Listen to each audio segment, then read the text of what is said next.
Hello, everybody. This is Pastor Sandey here, coming back to you for our usual Saturday live summit. I hope you're ready to be back. Welcome, everyone. Who is going to be the first one to comment today? Let's see who that is. Let's see who you are. Ooh, Nasha Christina. Wow, no, Molades, Shotepero, I see one here. Christina Bondar is her name from Greece. Then we have Favor Woman, Rochelle White. You are back at home. The prophecy of the person who said you crash in the airplane, I can't forget it. It seems not to be coming to pass. Sorry for her. Oh, wow, maybe she's not a prophet after all. Well, but thank God you are okay. That's what matters. Thank God you are okay. So nice to see you here. Welcome back. And then we have Adeola. I can't wait to see your video coming, Adeola Disu. So, because Ufoma did our own video yesterday, I saw it this morning. It's a beautiful one. So go ahead and do your own. Oh, I see Favor Woman, Vivian Taylor have shared the link to everybody. They have shared the link just now. Let's all go and do that. You can actually share to all. So let's go ahead and share this message to all our friends and invite all our friends and contacts. You have the possibility to actually share to all, not just share to. Okay, Mayowa also has shared. 3 people have shared to all. Mayowa is doing it, and Taylor and Favor.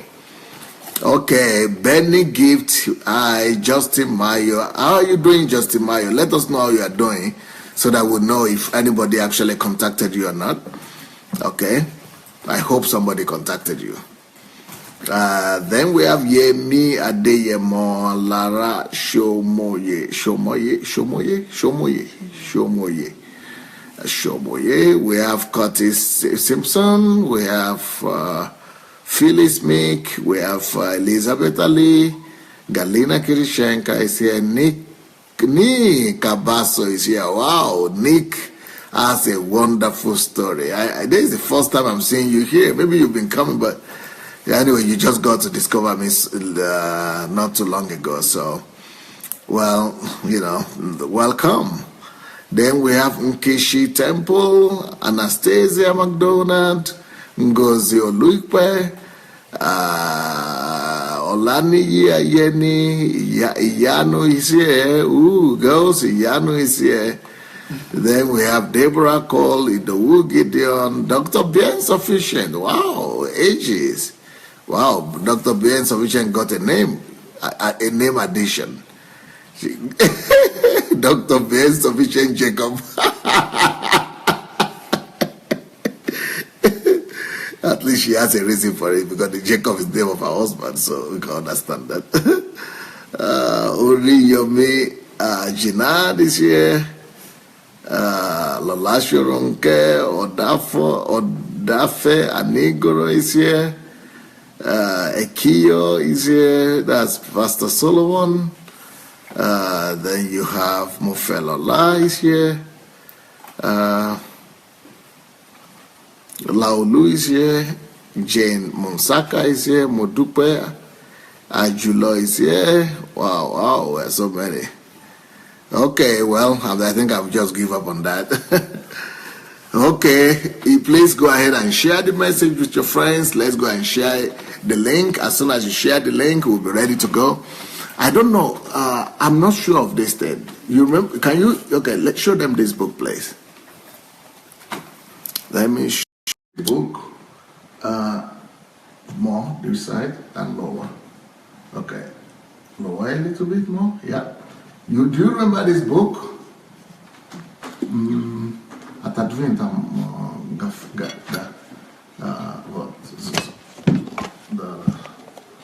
you remember this book? This book here is the last book I released. This is the last book I released, and I'm not sure of something. I don't think that when we released it, we actually gave the link to Amazon, because I myself only got it. We were so busy with HMT and everything. I myself only got the link. We were doing the anniversary, then HMT, and I think the link only came recently. So please have a look. If you don't have the link, let me see what we can do. I think we should put the link, should be out there, but who knows? Let me see if we could put that link back now. Okay, you have the links for Okada and for. Okay. Let's see if we can put that for you. So that's the latest. You have them for Okada as well? Okay. So we're going to put it for Okada and for Okada and for what? And for Amazon. That is if you didn't get it yet. Because on Monday we are releasing another book. We are releasing the next book on Monday. And the next book is, of course, called, Steve Jobs. Anybody has that picture of that one on Steve Jobs?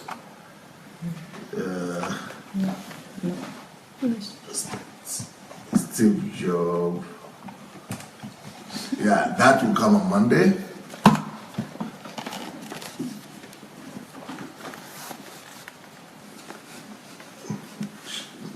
Make it straight. Yeah. So this Steve Jobs will come on Monday. For those of you who are looking forward, this is talking about raising the next generation of Steve Jobs and Bill Gates. So that will be on Monday. But the last one we had has already come out. Okay, you already have the link for how to regain your lost years. But for Steve Jobs, we will have the link on Monday. That will be a pre-order. I think it's going to be $3.99 as well, so about $4 for that one as well also. So we are manufacturing. Christina said you are manufacturing. Yes, I'm manufacturing. We're manufacturing books in their numbers.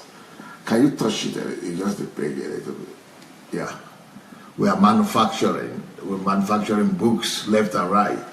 And this is not the only thing. Those who are coming for my 50th birthday are going to be in the shock of their lives. They are going to be in the shock of their lives. You can't believe what I'm getting ready to do for the 50th birthday. Just make sure that you have some extra dollars in your pocket. Because, I'm going to, shock the world.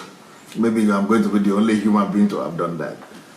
I'll probably release 50 books. I wanted to do 25, but maybe it will work out for me to do 50 books on my birthday. That would be something. 50 books on my 50th birthday. So 50-50. That should be something. But I don't know yet. We'll see. So but you will have, if you don't have 50, at least you will have 25 for sure. So, but not for the whole world. We'll just do it for people who will come here, and then we'll be releasing it gradually for people who are out there through the internet. Okay, here we are.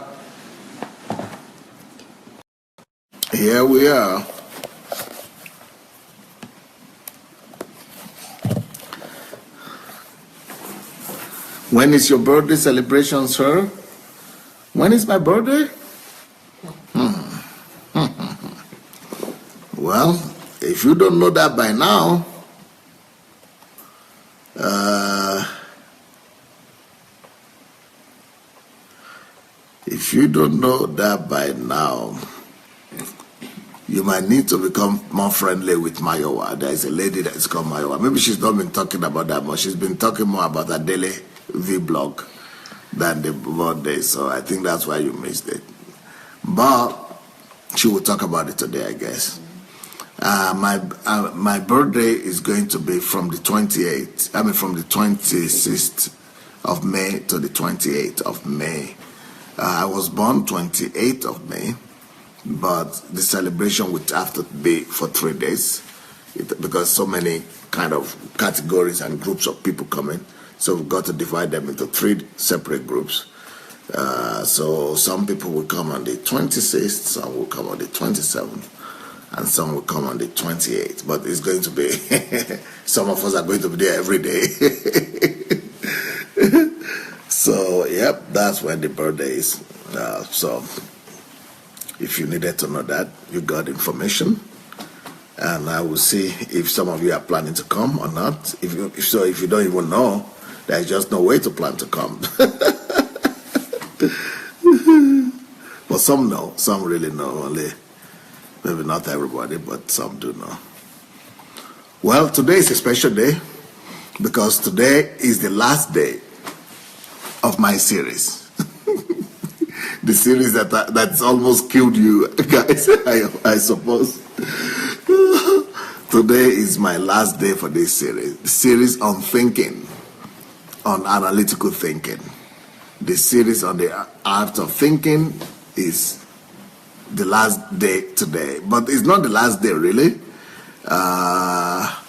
It's not going to be the last day, really, but what do I say? It's going to be the last teaching on this topic.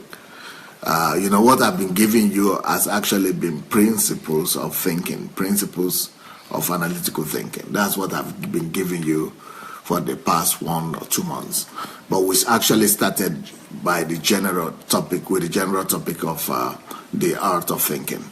So today is going to be the 9th principle of thinking. But you should also know that apart from the principles of thinking, that there are also still laws of thinking, which will be as long as what we have been doing. So that I don't totally bore you, and I want to give you the pace to go and try out what you already learned. I'm going to stop the teaching on thinking, and we are going to try to convert some of them to books. And from next Saturday, I will probably just be coming to you with different in and out topics. Maybe I'll be doing some of the book reviews because it's just a few Saturdays more before, the birthday. And after the birthday, if we have enough people on Facebook, Kate will be talking to you about that as well. If we have enough people by then, at least 100,000, but it has to be more than that a little bit. So if we have that, then I promise to come back. I promise to come back on daily basis, even though we'll still be having DSA TV that's going on 24 hours. But I might need to come back again like I used to do it before, twice a day. Because people who have come to Ukraine have discovered that there are much more things for Pastor Sandey to give, much more stuff than what you already have.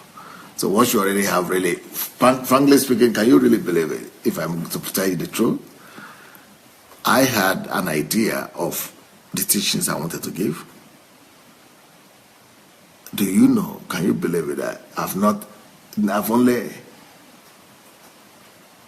for me, everything I've done so far is just preparing for the teachings I wanted to give.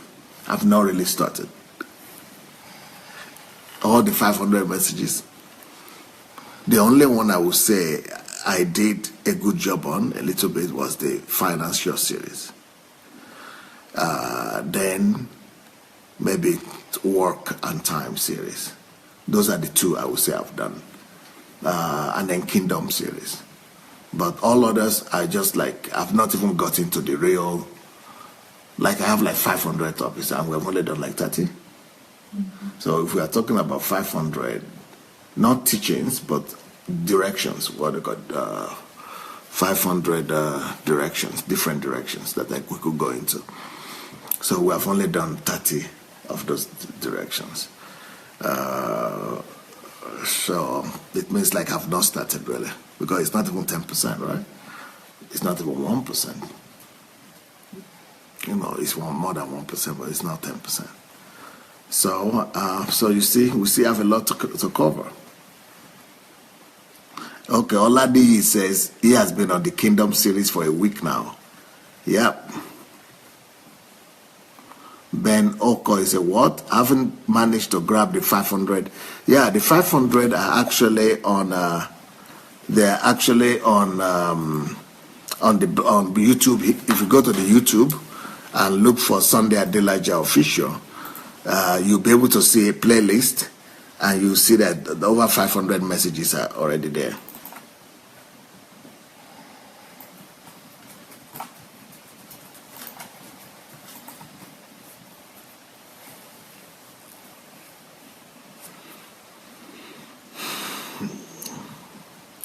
Okay, now you have the link from me to the messages there.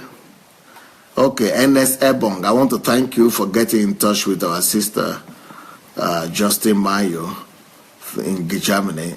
Thank you so much for getting in touch. I appreciate that.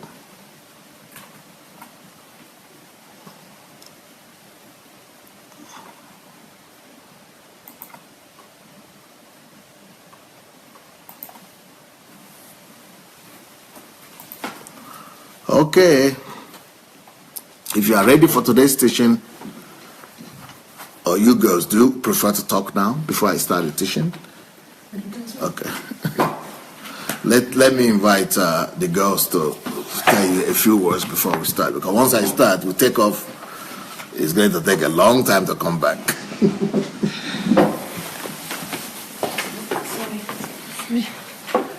Hello, good afternoon to everyone. I would like to do announcement maybe regarding Facebook. We already have 70,000 subscribers on a Facebook page, Dr. Sandey Adelaja. It means we are closer to 100,000 subscribers, which is the number of subscribers we need to start daily live broadcast. For pastor to start live broadcast daily as it was before for 8 months, we need to have 100,000 subscribers. So we miss 30,000 more. We have a strategy how we are getting those subscribers, and but still we need help. We need a lot of hands. So it's not very difficult to help us. You just need to give about 40 minutes, 30 minutes a day to help us to get there. And I have all instructions, and I will give all support if you desire to help. So what you will need to do, you will need just to send out. So what you will need, what we are in need of is people to help us gather the likes. We already have the likes. But for one person, you have limitation.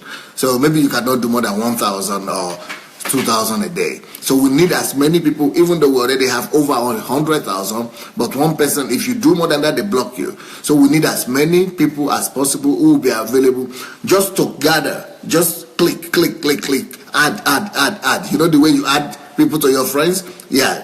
Just to add like that to my page. But we already have these people potentially in my page, just to add them to my friends. So you need to give at least 1 hour a day for that, maybe 30 minutes a day. If you want to contribute to that, if you want to help, please put, what should I put, like, or what should I write? Write the word Facebook. If you write the word Facebook, right now, just write FB or Facebook. I will know that you are the person who wants to help, and I will be contacting you through Facebook. Okay, so right now in comments, write Facebook. If you write Facebook in comments, I know that you want to help Pastor, and I will get in touch with you and give all instructions. Okay? Just type Facebook right now, so I know that you want to help. FB or Facebook or FB. All right? So everyone who types FB, I'm going to contact you, and I'm going to give you instructions what needs to be done. You will need to do it daily or for 30 minutes. Maybe 1 hour sometimes, but it's not difficult. Just sending invitations, just clicking the button, send, like this. And we are going to collect like this more 30,000 people. Yeah, so type Facebook, type FB if you are the one to help. Thank you so much. And now I will ask Mayova to come, but before I go, please, share this message also, because there are some people who can join us, and we have just 100 viewers now. We need more people to join and to see this live broadcast. Thank you so much. Thank you everyone who is typing Facebook. We will do it. Hello everybody, how are you? How are you doing this Saturday? I hope you're okay. So the announcement I've got is the Golden Jubilee. Dr. Sandey Adelaja's 50th birthday is coming up. So thank you so much for the Facebook DSA family. All of you worldwide, I know that you're doing a fantastic job getting ready for his birthday and preparing yourself as great family do. You've been fantastic. So I want to thank you for that, first of all. Secondly, I've asked for suggestions and ideas. The deadline for that is past now, and I haven't received that much suggestions and ideas, but I understand that is because you guys are doing things in your location, wherever you are. So I'm still grateful. Secondly, testimonials, messages, what else? Testimonial and congratulatory messages. Please keep that coming. I appreciate those who have sent theirs, videos or in text format. I appreciate it. Thank you so much, so much.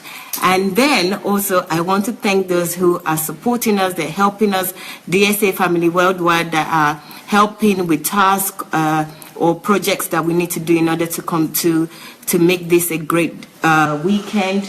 Thank you so much. I know I've spoken to some of you. I've contacted you by email, messengers, and you guys have been forthcoming with your support. So I appreciate that. Thank you so much. Right. We still need to continue with these testimonials and congratulatory message. We're going to compile into a book format or in a magazine. So it's a magazine format. It's a Golden Jubilee magazine, and we need you guys to keep sending those messages, sending your videos. The videos obviously will not go into paper, but it would be streamed throughout the Golden Jubilee. And also we have the daily broadcast, special Golden Jubilee daily broadcast, which will start from the 28th. That's exactly 1 month to Dr. Sandey's birthday, from the 28th of April, 28th of April to the 28th of May, which is his actual birthday. He would have a daily live broadcast where you can ask as much questions as you want. This is going to be fun because you can ask any questions. We are coming to you live every single day. The plan is that we're coming to you live for the English speakers at 9 p.m. Ukraine time. So what I'm asking you guys, which I haven't received any, is questions. Send your questions in advance, because the quicker you send your question, the better we can plan that daily broadcast.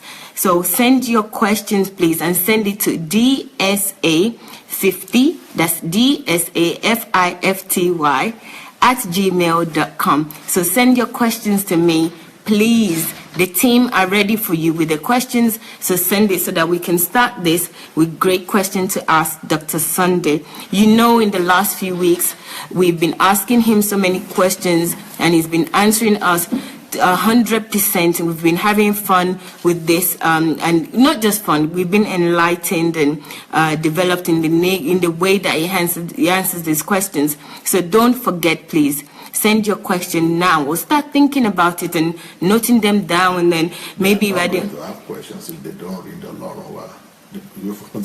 Okay. You have to read along.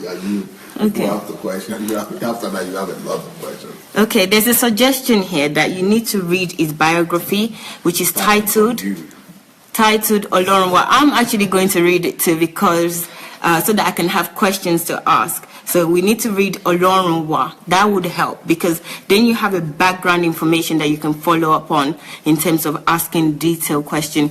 Did you watch yesterday's questions that we had, session that we had about the wedding dress, and then the names, taking names and the marriage name? You know, questions like that are fantastic. You can find out more of that during this 1 month long broadcast. So that's my announcement for now. I will come back if I have any more announcement for you. Thank you so much for listening. And here we go into the session. Thank you.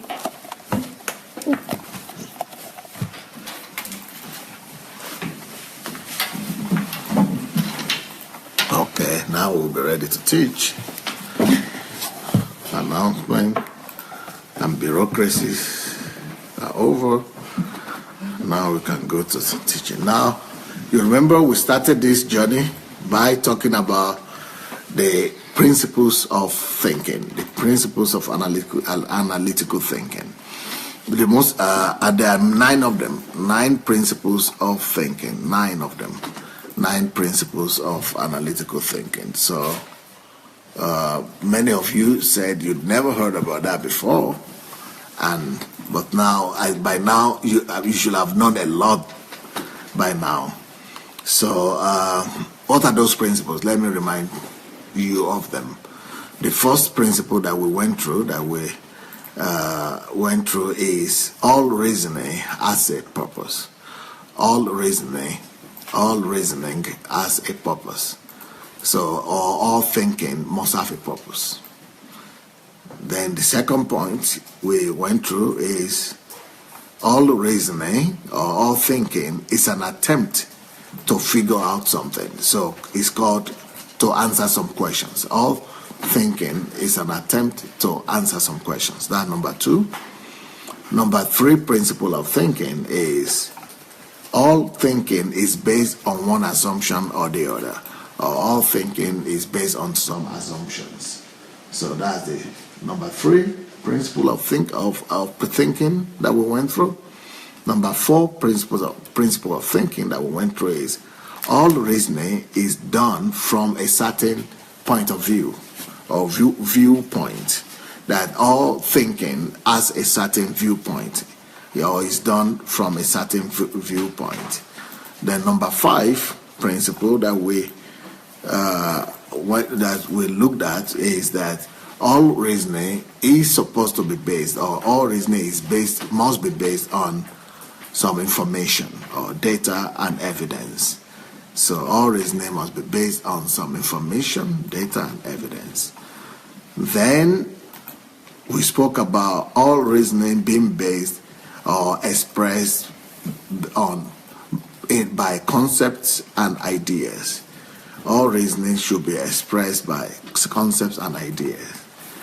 Then the last one we did was about the fact that all reasoning or all thinking is based on inference, or all thinking must have inference or interpretations or conclusions. And today we are going to talk about the final, the 9th principle of thinking, which is all thinking leads somewhere, or all thinking has implications. All thinking has implications. All thinking has implications and consequences. All thinking has implications and consequences. All thinking has implications and consequences. So that's what we're going to be talking about today. So I'm going to start by talking about the meaning of this point, so that we understand this point that we are talking about. So think through. So what is thinking through implications, or thinking, or thinking bearing in mind implications and consequences?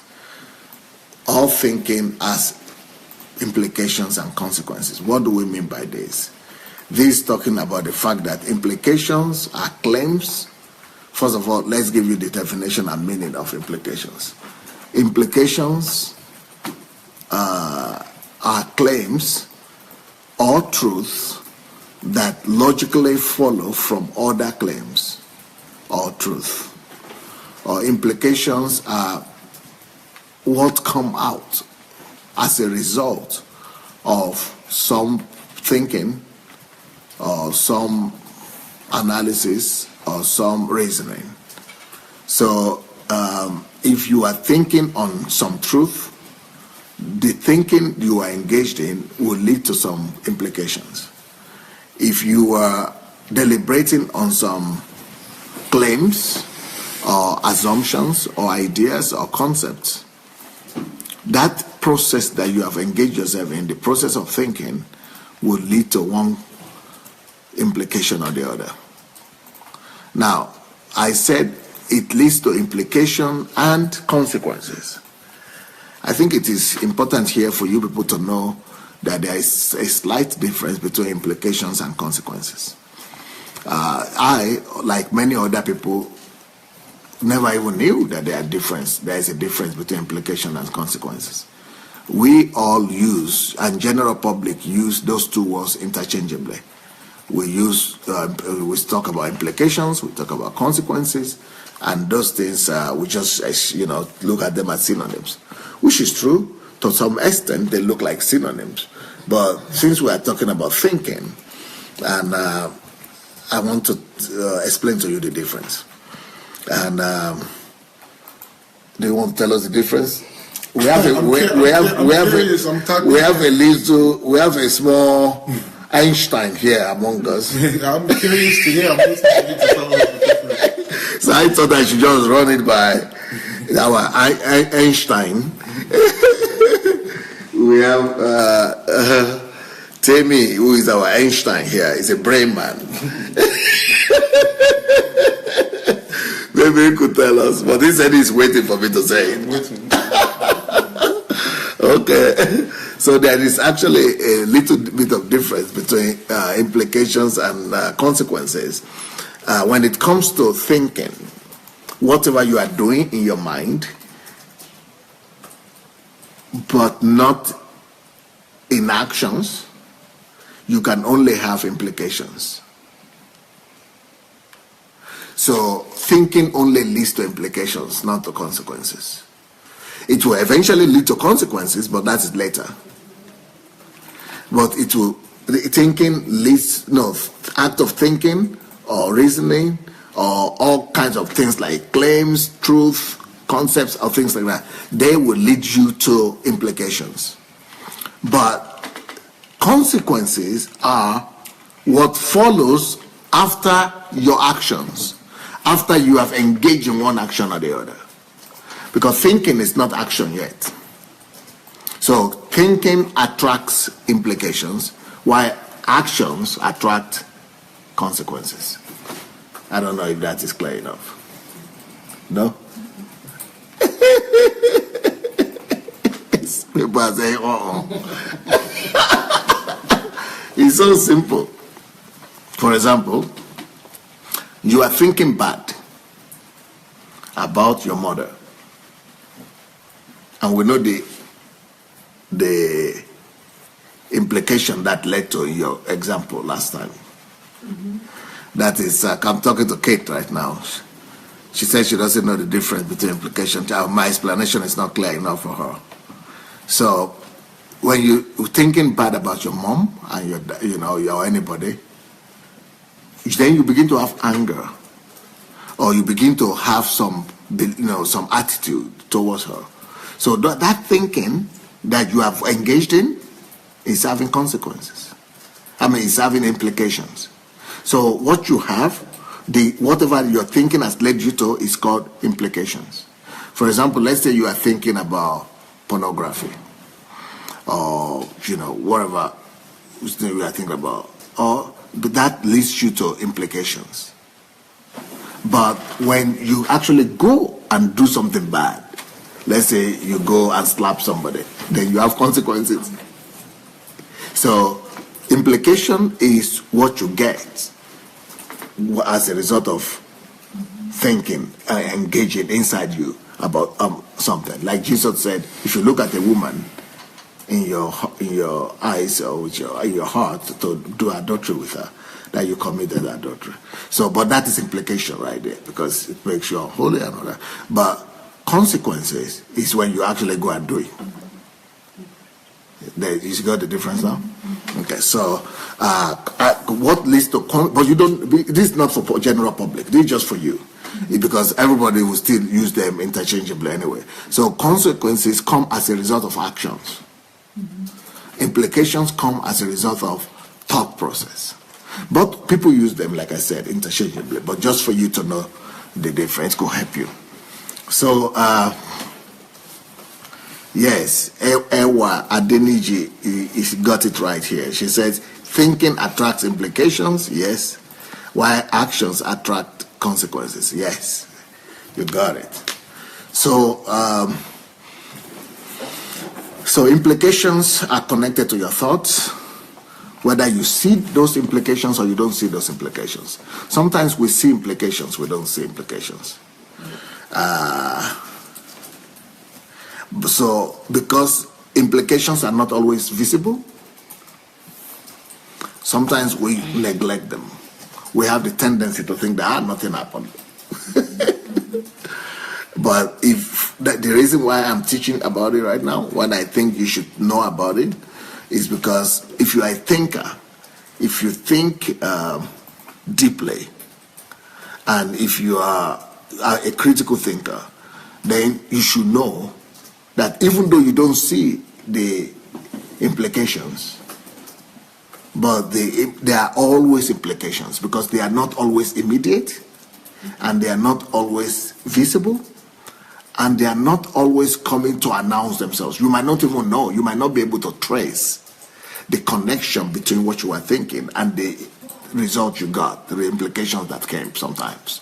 But if you are a detailed person, and the reason why I'm teaching you about this, about thinking, is for you to be a detailed person, for you to be an analytical person. But if you are analyzing everything that's happening in your life, you will see that the implications are there. And the implications could be good or bad. And that most implications are actually connected to what you had taught before. So if you see a lot of things that you do today, they are actually coming as a result of what you have thought about before. But with consequences, it's much more easier, because consequences are the things that comes after you have done something. So they are faster, they are quicker, they are more visible, they are more, immediate, they announce themselves more, they are more obvious. So those are the consequences, because they come as a result of some action or the other that you have been engaged in or that you have done. So, yeah. So as thinkers, we need to know that thinking leads to something. And that's what Jesus was trying to teach us when he said, when you look at, but you didn't do it, you still have implications. When you do it, you have another consequence. You still have another, but still at every level, you have some results of what you have done, what you are doing. So it's important for you to think about things that are good and things that are healthy.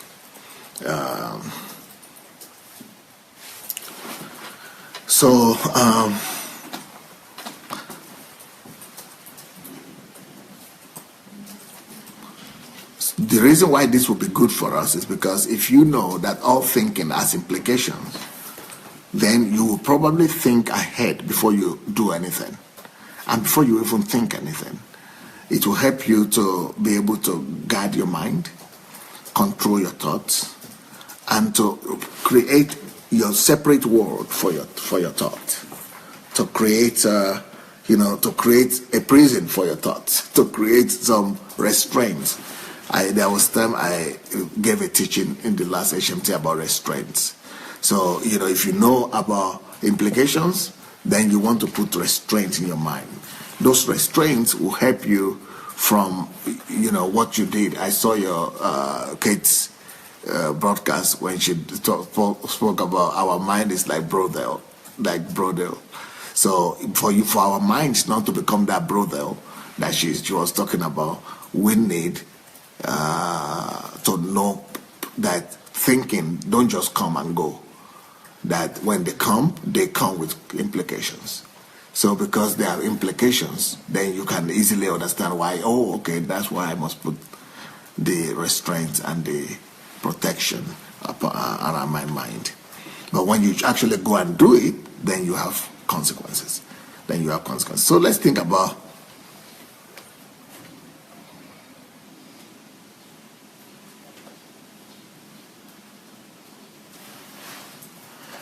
Ewa is talking about implications of thinking good. She said she was thinking good about her late mom, I think her mom is late. So because she was thinking about her and all the good things that are relating to her, so as a result of that, subsequently she went and posted some music. She found a music that talks about the heroics of her mom, in her memory. So celebrating her mom even in death as a result of thinking positively. So those thinking actually brought her to have those results. So positive or negative, but thinking will lead you to one result or the other.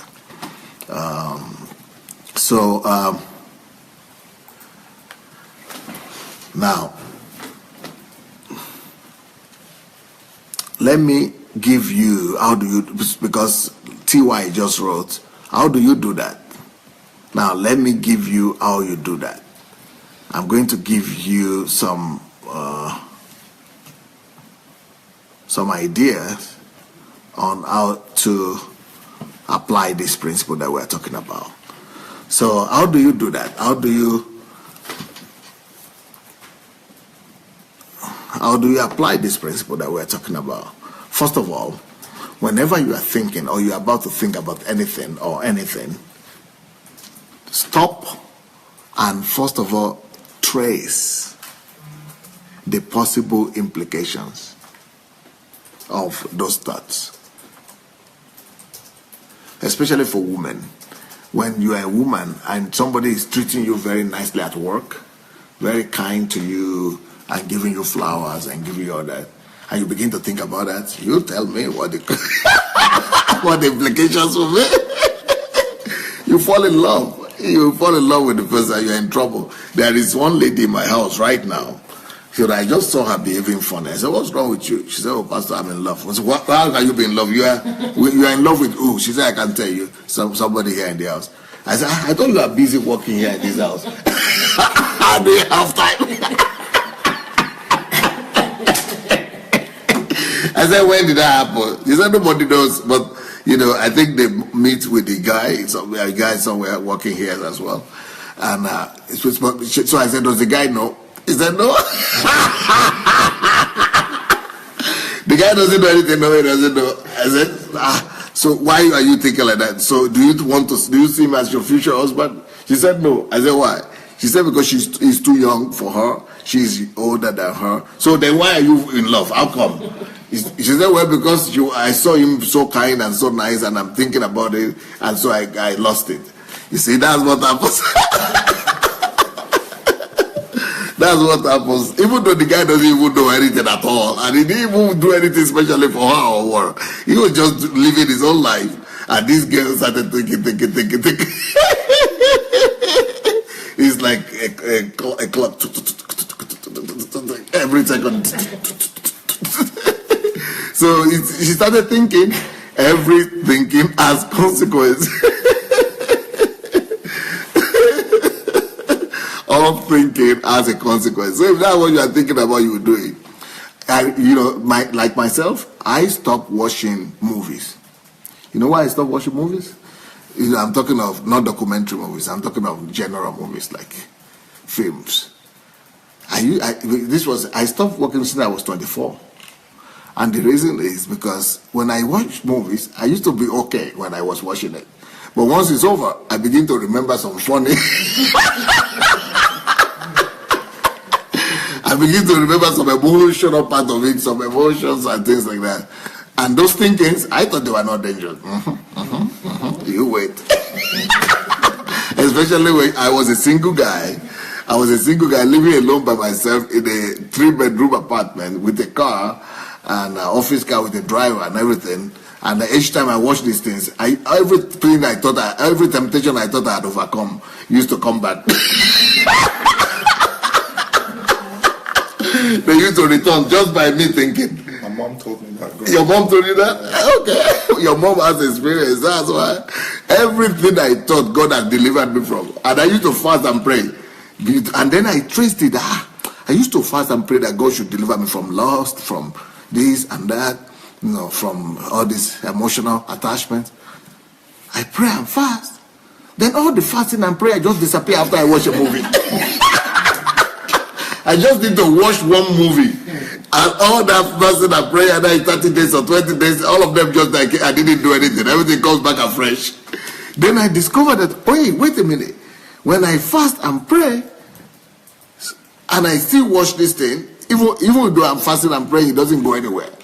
But when I don't fast and pray and I don't watch, even though I don't fast and pray, but I don't watch these movies, I don't need to pray and fast too, because there's all the temptations don't come back. Then I got it. Ooh. So you don't fast and pray to overcome this temptation. What you need just to avoid it, that's all. I just say, okay, I get rid of the problem myself. Because I was trying to ask God to come and fix for me what I was creating for myself. I was the one creating the temptation for my own self. But I was thinking it was Satan creating it. Then I was now asking God to come and fix it. Where I'm the one who created it with my own eyes. And then I could just fix it with my own eyes too and put it off. So a lot of things that Christians are engaged in are in connection with these things. A lot of things are like this. So a lot of Christians, they are asking God to come and fix some of their problems, but they created it by thinking about it. And they don't think about the fact that thinking has implications. For example, let me give you an example of this principle in the Bible. If you look at Genesis chapter 4, before Cain killed the brother Abel, God came to him and told him that there is a temptation at your door. There is a temptation at your door. There is a problem at your door, just coming at your door right now. If you are not careful, you have to resist it. Don't think about it. Don't accept it. A thought coming to knock. It's knocking at your door. Close the door. Don't touch it. Don't open the door for it. If you do, then it's going to kill you. But he had not done anything. But he already had a thought, you see. So God was telling him, hey, stop the thought. Close down. Shoot down the thought. Shut it down. And that's what we're talking about. Because God knew there will be an implication for him entertaining those thoughts of envy concerning his brother, for him to have entertained those thoughts of anger.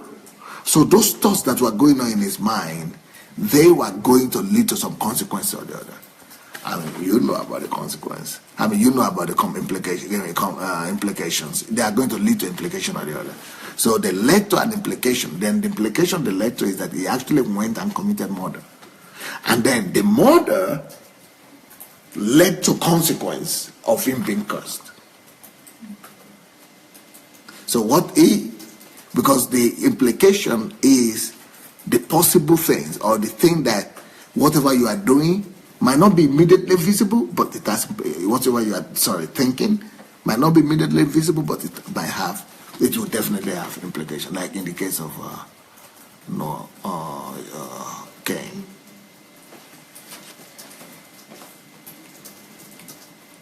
Like for example, when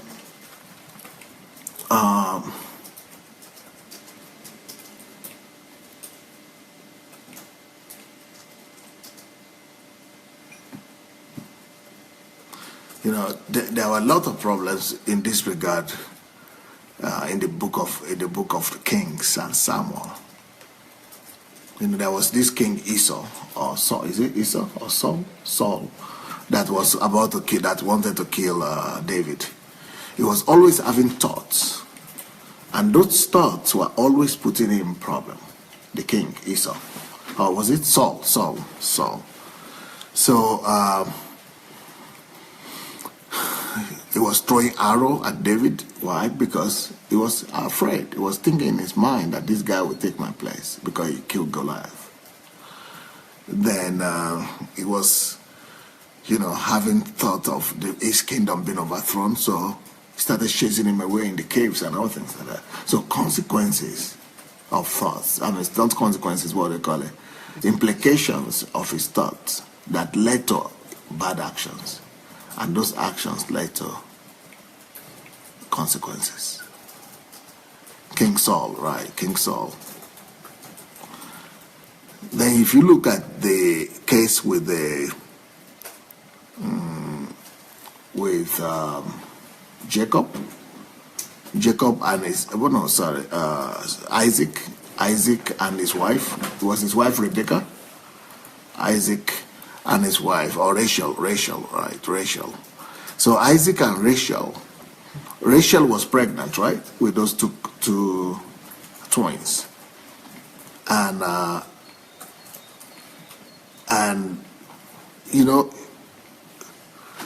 those things that God gave a revelation that there are two kids in your belly, that there are like two nations that are fighting among themselves. So that, for example, is a process of thought.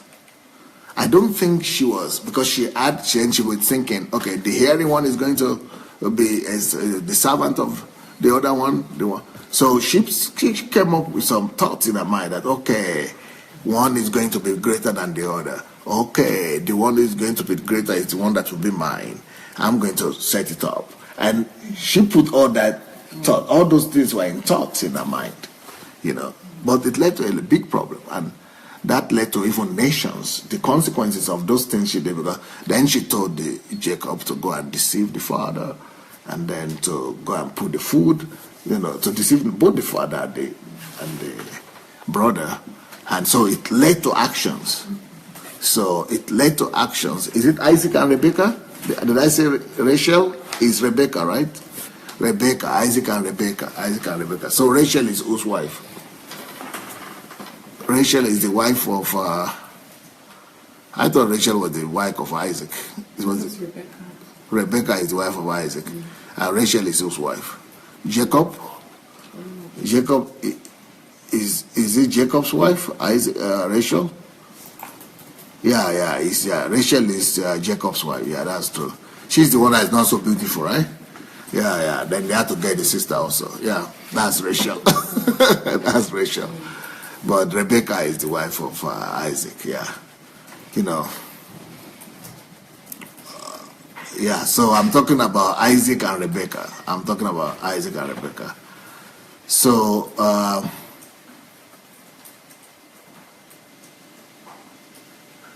so you see what thought could do. Thought could lead to big problems. Big problems. Let me show you another implication of thoughts. The same thing happened to Abraham and the wife, Sarah. Okay, let's analyze the situation with Sarah. She discovered that even though God promised them a descendant, a heir, and then she discovered she's not getting pregnant, and time was going. And here she is not getting pregnant. You know what was going on in her mind? Thoughts were going on in her mind. But thoughts have what? Implications. You know the implication? Let me give you my servant. So she came up with the idea. It was not Abraham's idea, because she was thinking. So thinking led her to doubt. So thinking like that make her to doubt. Oh, okay, Pastor Abi Daramola is here. She said Leah is the ugly one. Oh, okay. Leah is the one that is ugly. And then instead of her, got Rebecca as Rachel, got Rachel as the replacement. Okay, I got it now. I got it now. So anyway,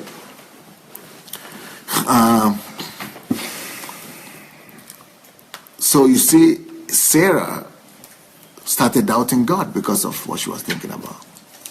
So that doubt is an implication right there. It's an implication of wrong thinking. And then the doubt led to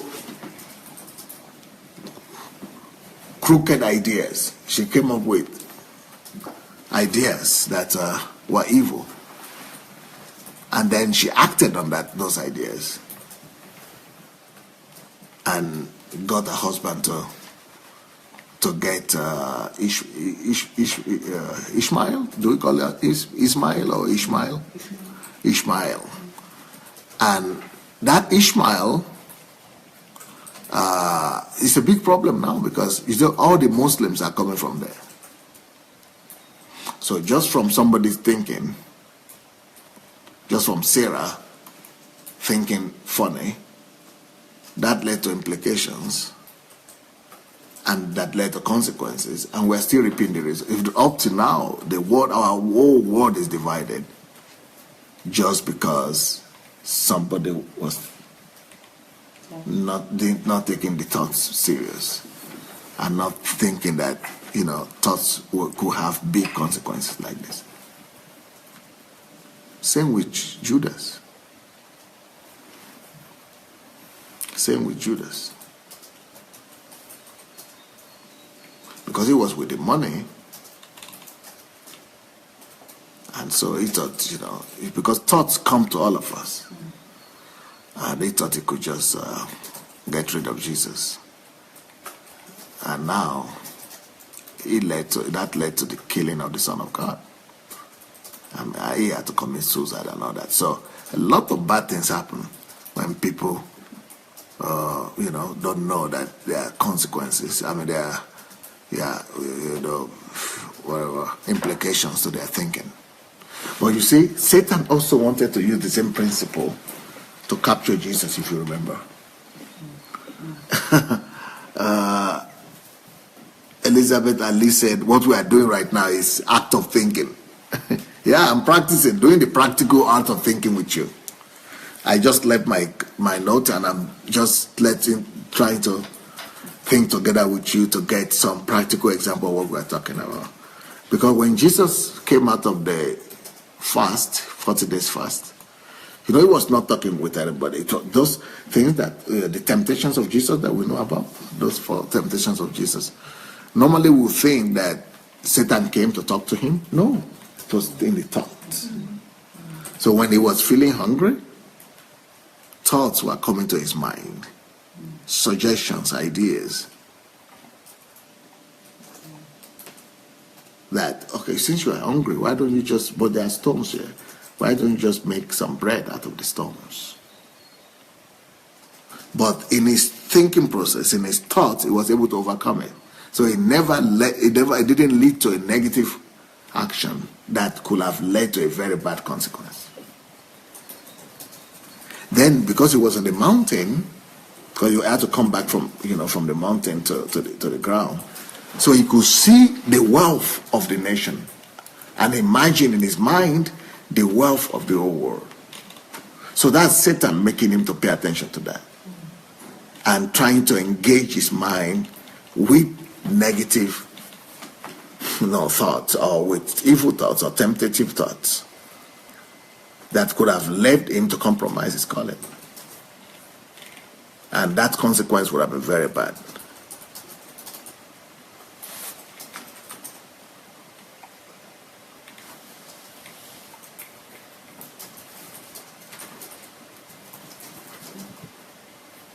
Huh? Also, the king, he was worried about Jesus coming. And who was worried? Herod. Somebody is writing here. Pastor Chris is saying, Abraham and Sarah gave birth to Isaac. Sarah gave her maid to Abraham. Yes. And Ishmael was born. Right, you're right. Jacob married sisters, Rachel and Leah. Both sisters gave their maids to...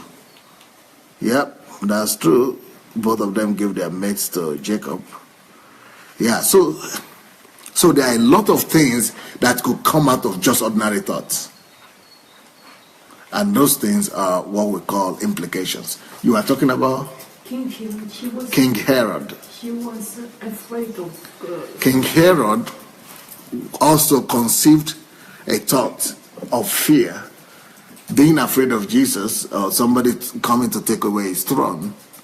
And as a result, he couldn't kill Jesus, but he did kill thousands of other kids. Yeah? Mm-hmm. So the same thing with the same kind. I think, is it the same King Herod or another King Herod also tried to kill the church? tried to kill the apostles. He killed Jacob. He wanted to kill Peter. And so, just because of thought of fear. So, yeah. So, but if we know this, we'll be able to really take charge of our thinking process and know that, oh, wow, every thinking has implications. Now it's more understandable, right, than the topic when you just have the topic. But the focus today is not consequences, because we are talking about thinking, and we are talking about thinking. Because consequences come from actions. Yes, we know that it will lead to that eventually, but that's later. So I'm paying more attention to the implication. So that's why I call it like all thinking has implication. So it's about the implications we're talking about, because that's about thoughts.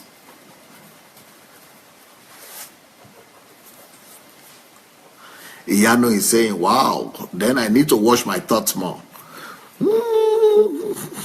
Well, what do I say to that? I think you are right, Iyano. You might just be right about that. I think you are right about that, Iyano. But you know what, Iyano? It's not only you that needs to control about these thoughts more. I think what you said there is the word of every one of us. Everyone who is thinking right now the same thing, that, okay, I didn't know this is as serious as this.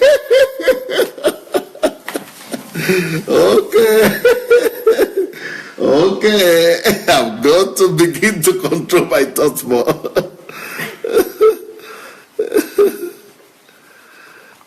Okay, Azuka Ego says, Pastor, King David was watching Bathsheba and had an affair with her, leading again to the death of her husband and a whole lot of consequences.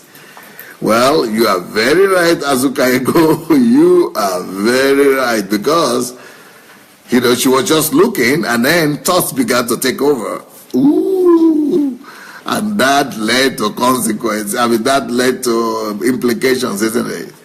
Very bad implications. Very bad implications. So, yeah, our thoughts could actually lead to many places. Yep.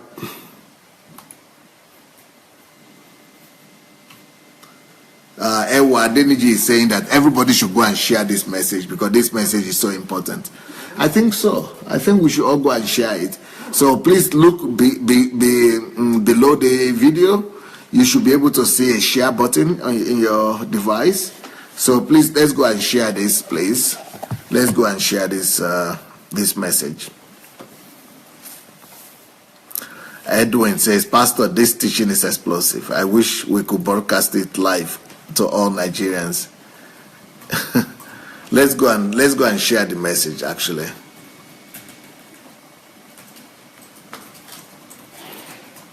Elizabeth is saying, wow, the mind is indeed the most powerful force, right? Yes. The mind is, yeah. So we need to cultivate it. And that's why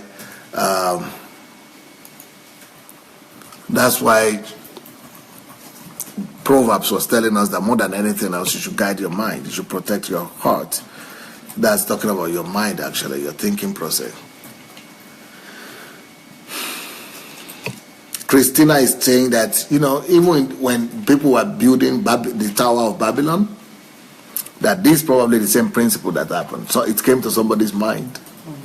And God said that whatever they have thought of doing, it's about thinking. If they have agreed to do this, if they are thought of doing this, that nobody can stop them. So thinkings have implications. We have obsessive thinking. Oh, and obsessive thinking. I'm going to allow you to talk about that by yourself. Adeola, this is so true. Every thinking has consequences. That's why the Bible says in Philippians 4:8, whatsoever is true, whatsoever is noble, whatsoever is right, whatsoever is pure, whatsoever is lovely, whatsoever is admirable, if anything is excellent or praiseworthy, you see, God knows that only these things we should think about, because they will give you good implications. They will lead you to good implications. Think about such things. Then 2 Corinthians 10:5 says, casting down every imagination that is not in line with the truth. Consequences are inevitable. Implications are inevitable if thinking is not restrained. Yeah. So thinking leads to implications.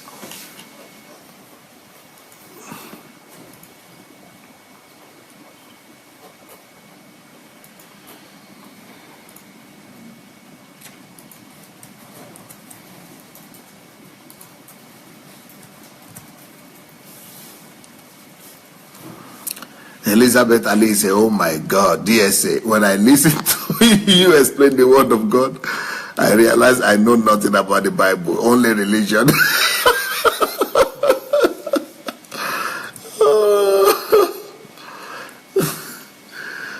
Ewa says, I'm loving this so much. This message is just for me, oh pastor. I think it's for all of us, really. Okay, now, so how do we use that? How do we control that? How do we manage that? Well, like I said, every time you are engaged in some form of thinking or the other, you should think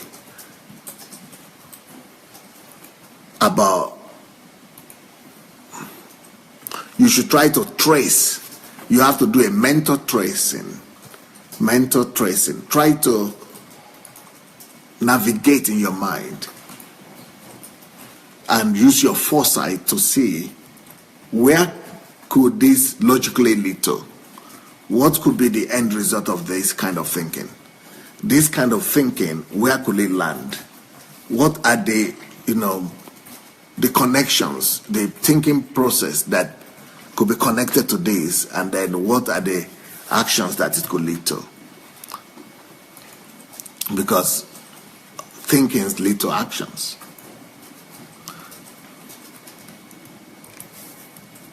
So trace the implications, and then after you discover what action it could lead to, that will help you to know if it's going to be bad or good. If it's going to be bad, then those actions will be bad actions that will lead to bad consequences. And if it's going to be good, then you could develop it. You could continue developing it. Somebody is asking, how do we separate the thoughts of God from the thoughts of man? First of all, we just read what somebody wrote for us now. I think it's Adelajah, Philippians chapter 4, verse 8, that only think about only the things that are good, that are nice, and all that. And then she also wrote about Corinthians chapter 10, verse 5, that we should cast down thoughts that are against the will of God, the purposes of God. So what that also means is that we could find out if this a thought is good or bad through the Word of God. So the Word of God will let you know if this is conflicting with the Word of God or not. But another principle that I use to tell people to adopt is, you should think, this thing I'm thinking, is it good for God? Is it for the advancement of the purposes of God? Is it good for other people? And is it good for me? Don't put yourself first. Put it in that order. Put God first. Put the interest of God first. What is good? This thing I'm thinking, this thing I'm doing, is it good for God? Is it good for others? Before you talk about yourself, is it good for me? Like yesterday, we were talking about changing one's name after marriage for the ladies.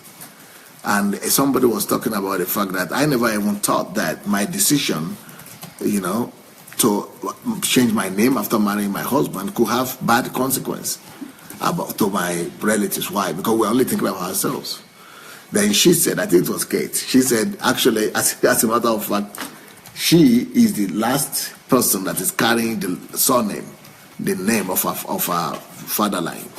And she just went and changed it and just removed it and put another person's name. Because she never thought about the consequence of her actions and our thinking on other people. So if we really want to know if what we are doing what is right or not, we should think how that is going to benefit God or harm the purposes of God, or how that is going to benefit other people or rather harm other people. Okay, another way to use this form of thinking and implication is always ask yourself the simple question: what are the positive implications of this thought that I'm engaged in right now? And secondly, what are the negative implications of this thought I'm engaged in? To very much to my Instagram, Pama Moitani Moya exclusively.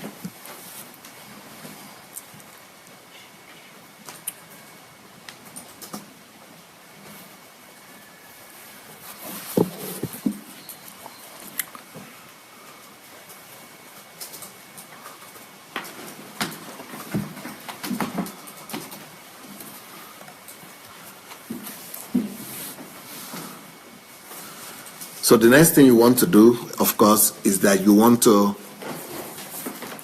having considered all possible consequences, you want to retrace your path and begin to think in the opposite direction so that you'll be able to come up with thoughts that have positive implications rather than negative implications. But let me now go to, after giving you that explanation or method of application, let me now give you more practical questions that you could ask yourself that will help you to apply this principle on a daily basis.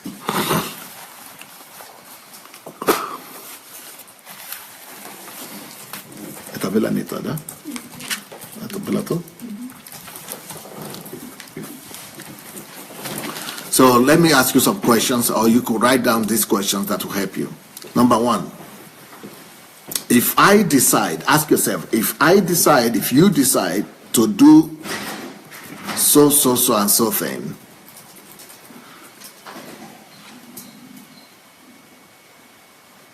what things might happen? Those are more practical questions you should ask yourself. If I decide to do so and so, what might happen? So these are still thoughts. The thoughts. So those thoughts will lead to some implications. But if you actually do the things, then it will lead to some consequences. Okay, a GK man is asking, people always say God told them. Does it mean God told, or is it their thoughts? Either way, it is their thoughts. Even if it is God who told them, that thing God told them will still come through their thoughts. So no matter what revelation God gives you, don't you ever believe, no matter what prophet you see before you, no matter how accurate anybody says, no matter how mighty God, man of God they are, and they tell you God says, know that no matter who he is, he's still just telling you his thoughts. Because there is no way God will speak to him without his thoughts. All of us, I'm a pastor myself, all of us, God only uses our thoughts to speak to us. Unless God appears to you and speaks audibly, which is a rare situation, even though it's possible. So the fact that even God comes to speak to somebody or give somebody a revelation, that doesn't mean that it's not coming through his thought. It's still coming through his thoughts. So God could actually bring an accurate message or an excellent message or a wonderful message, a God message. But because it's still going to come through the thoughts of a man, it could still be polluted. And it could still be misunderstood. And it could still be it could still appear somehow, anyhow. So no matter what revelation, don't even think that, is it God speaking? God doesn't speak. As long as he's going to speak through man, he doesn't speak independent of man's thoughts. It will still be through man. And if it's through man, it's going to be with some damages and with some pollutions and with some, with different kind of,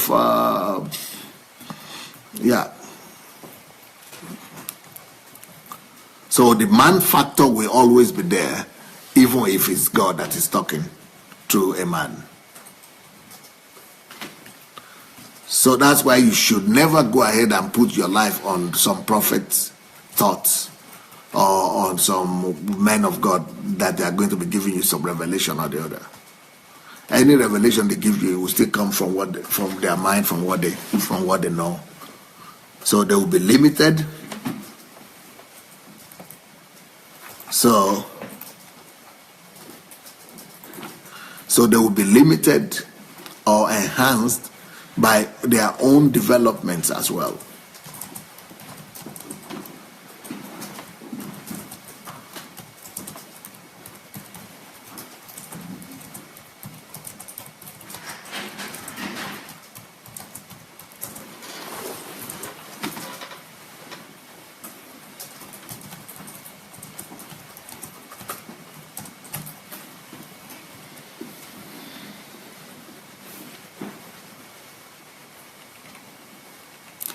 Okay, so the next question you want to ask yourself when you are thinking through implications is, you need to ask yourself, if I decide not to do this thing, if I decide not to do this, and this, what will happen? What will happen?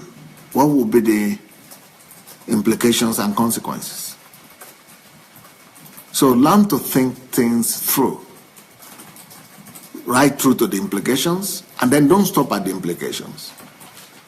Go ahead and trace it through your mind as well until you get to actions and consequences. Because they are one always leads to the other. Next question you want to ask yourself is, when you listen to people, when people speak, right? And when they are expressing their position or their thoughts or their mind, be careful to always ask yourself the same question. What are they implying when they say that? And of course, you've got to ask yourself these similar questions too. So anytime you are thinking about anything, it's okay, what do I really want to say? What is the goal that I want to attain at the end of the day? What is the result that I desire to have?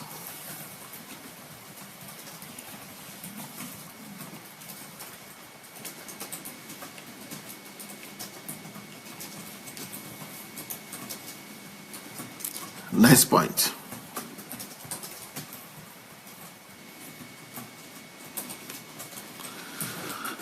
In any thinking that you are engaged in, take the time to ask yourself another question, which says,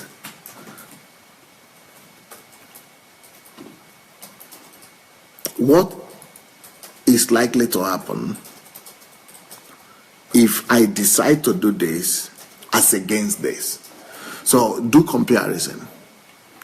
Do logical comparisons. If I do this, what are the consequences? As against if I do this. If I do the other thing, what are the implications? If I think about this, if I plan this, what implications would this lead me to? And if I do that, what are the consequences I'm going to have?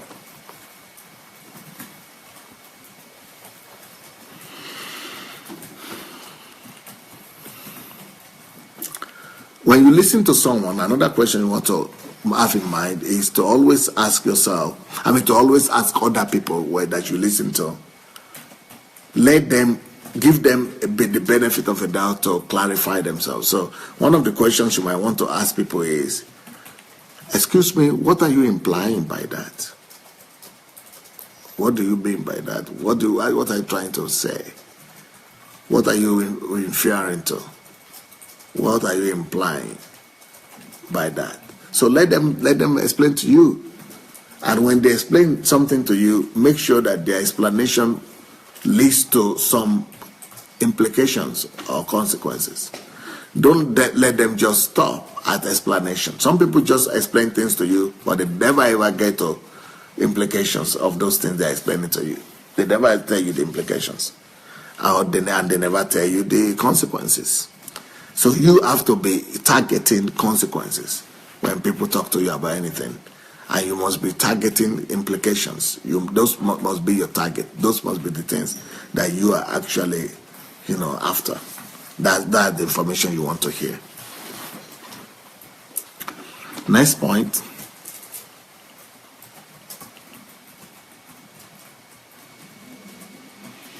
Whenever you are thinking on doing anything or about anything, another question you might want to ask yourself is, how serious are the implications of these my thoughts? Or how serious are the implications of these my decisions or these my actions? How serious are the consequences or implications of these my thoughts, actions?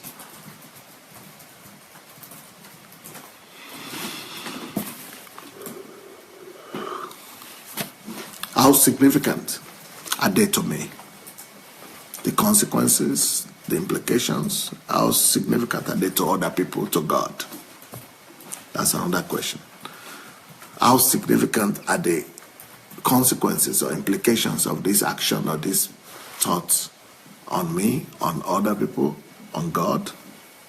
Start with God always. On God, others, and me.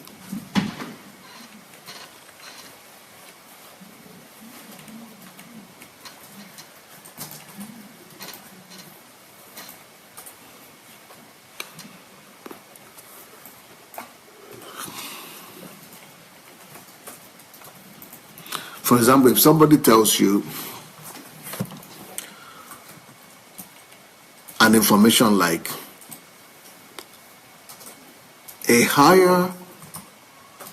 the majority of black Americans are in prison. Or let's say somebody comes to you and says, there are more percentage of black male that are in jail more than the other nationalities in America, or more than other races in America. That's a truthful statement. But what you want to target is the implication. Why is the implication of him saying that? What are the consequences? Does he want to say, okay, is he implying that since black male are more in the American jail than other races, is he implying that America is not a fair society or a just society? Or is he implying that black people must take responsibility for their community and their lives? Or is he implying that we have to go and form our political party and fight for our interests? So always look for implications and implications in people's thoughts and thought process. What? It's like motive. Like motives. You are looking for motives for this person. It might not be the motive of the person. Might not. Motive is different from implication. He's trying to support an argument. Motive, it might be connected. Sometimes motive and implication are the same, but some people don't even think about motive. They just say things, but that thing they say still has implications, even though the motive might be different. So if you say blacks are put in prison in large numbers and other white people are not, so his motive might be saying to improve the black community. Maybe that's his motive. But implication that I'm having is, okay, it means that the society is not just to the black people. You see? So the same thought, but so you want to find out from the person who is saying that, what are his own implications? What is he implying? So you don't say what are the implications, then you will hide it. But if you say what is he implying, that's easier.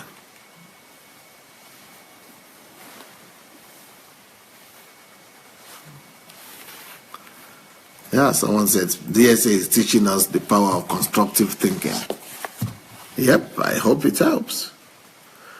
I hope it helps.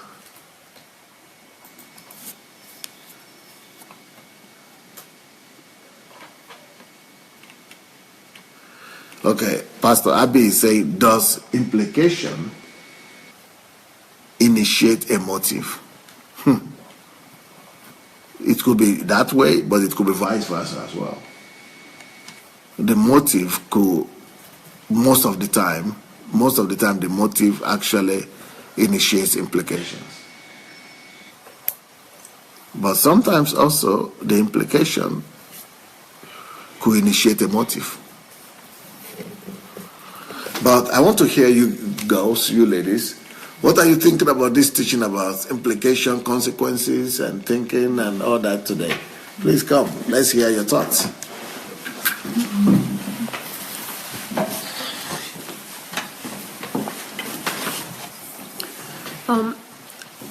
I understood that anytime you think, you build like a funnel for your thoughts. Every time you start thinking, you build a funnel, and it means that you won't be able to analyze this thing from different angles. I'll try to explain it. Like with your great examples, sir. Yeah, for example of a lady obsessed with giving birth to a child. She has this thought, and she starts to think about this, like I have to give a birth to a child, and you know, in my country, Nigeria, that it's very important for a woman to have a child. So, but it's a thought that always have implication. Now in Nigeria, because of the medicine, so medicine started to give people the opportunity to have medical tests, especially when they want to do blood donation and something. So now in Nigeria, so many families that have 3 children, 5 children, 6 children, you know what they discover? They are discovering that this husband doesn't have one. The husband is not the father of any of those 3 children or 5 children or 6 children. So they have lived for 30 years or 60 years or 50 years or 40 years, and all the children don't belong to the man at all. Because they will. Because the implications of the thought, and the prevailing thought in our society is that a woman must have a child. And if she doesn't have a child, the woman is to blame. So when the woman lives with the man for 1 year, 2 years, 3 years, 4, 5 years, everybody says, go get a child. And the man doesn't believe that he cannot make a child. So she begins to get the children home. And because she needs to stay in the marriage, that's the understanding. And they think she is the one who has problem. And this is everywhere right now. Everywhere. People are having children that don't belong to them just because they are obsessed. Not just the women are obsessed, but the whole country is obsessed with having children. Go ahead. Come, but this is what I just said. You give your own. You started to talk about children. So this thought of having a child, it doesn't allow, I think, women to analyze. At one point, they are so obsessed with this thought that they do not review this problem from different angles. They just look for solutions according to the desire that they have. Like, for example, if we talk about the technologies that are available now, people are doing the in vitro. I think what is the name in English? IVF. IVF, yeah. They're doing IVF, and I know personally an example of a lady that was obsessed so much with having a child that they went for this IVF, and she suffered so much. For 9 months she couldn't. This lady, she couldn't eat. She was throwing for 9 months. She had to take pills for this IVF to work. She had to take. Okay. So she had to take pills on daily basis, about maybe 5 or 6 or 7 times a day for 9 months. She destroyed her health, and finally, when she had to give birth to the child died before she gave birth. Ooh. And she lost her health.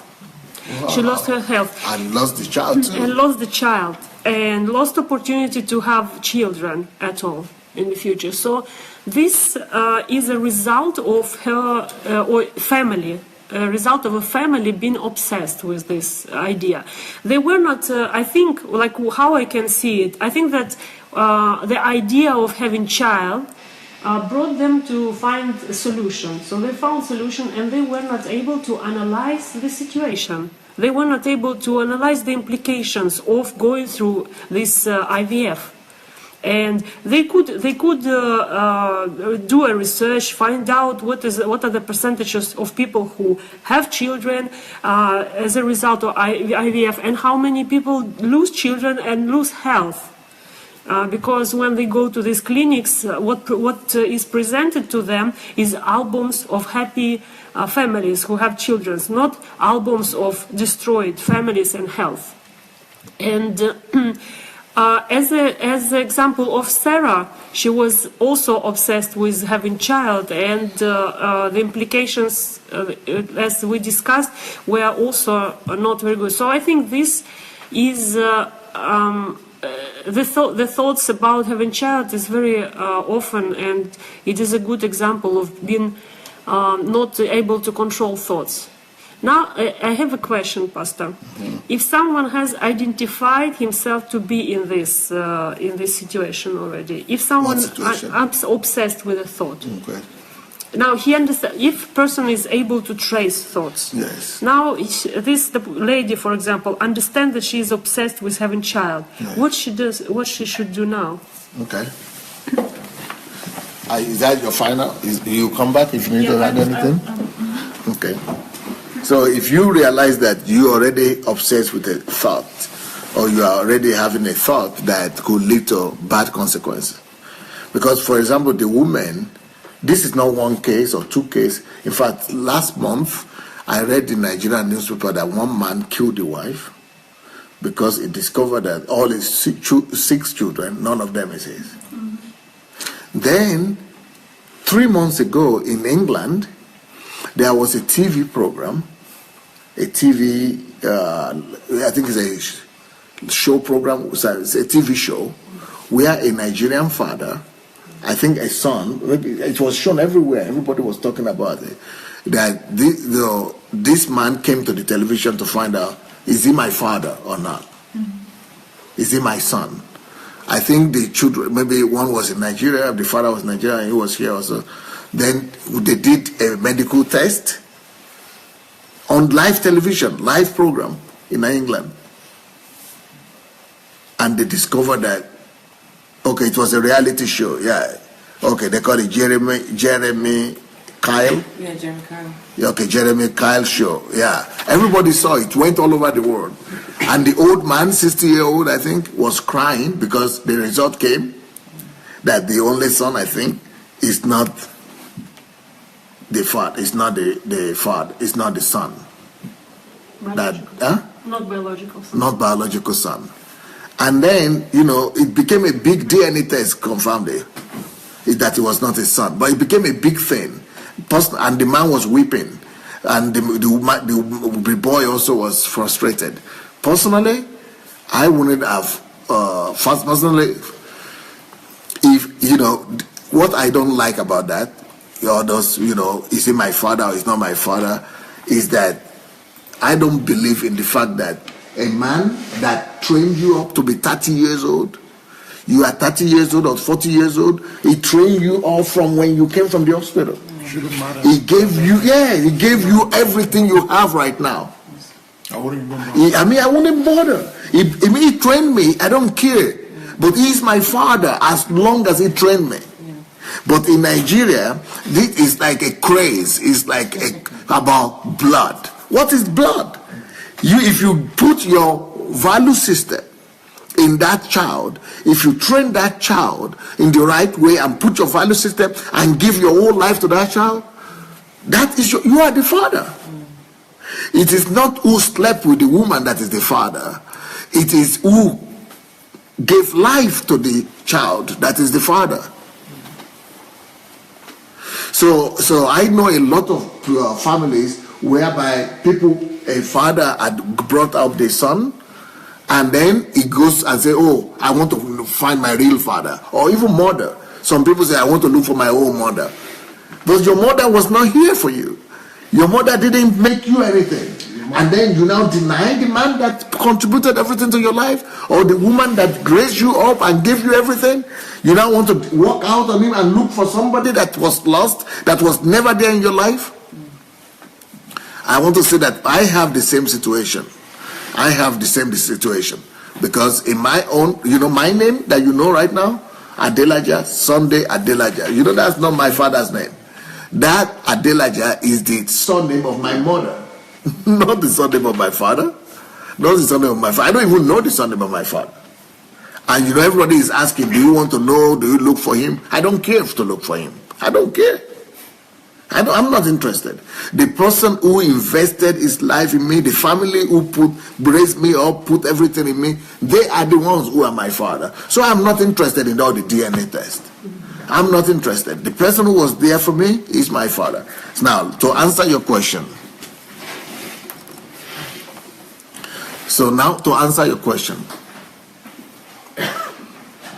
If a woman or a man or somebody discovers that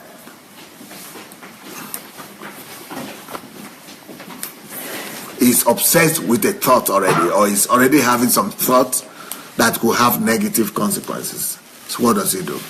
Number one, you must know that all thoughts that you have, every thought that you have, is not coming from the sky, or from the moon, or from the atmosphere. Your thoughts and your that you are having right now, they were brought to you from somewhere. Thoughts are as a result of some knowledge or some information that you heard before. So the reason why women in Africa, for example, or people in Africa are obsessed with having children, by all means, to keep their family, because that's what is being taught to them. That's what they've heard. That's what has been taught to them since they were young, that you must have a child, that there is no marriage, and you are not a good wife, or you are not a productive wife if you don't have children when you marry. So that's not just coming from somewhere. That's coming from people talking about it. So for you to change that thought process in you and thinking bad or feeling bad, you must change the information that comes to your ears.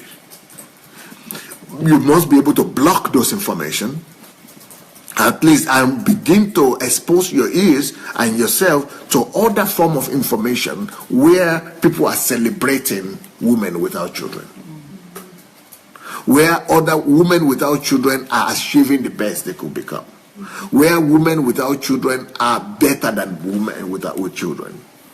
So when you are exposing yourself to that other side of life, and when that is what you begin to feed yourself with, you will discover that the inferiority complex that you are feeling before disappears. You need to feed yourself with another. You need to get, because our thoughts don't just come from nowhere. Our thoughts are a result of 5 things. The information you hear,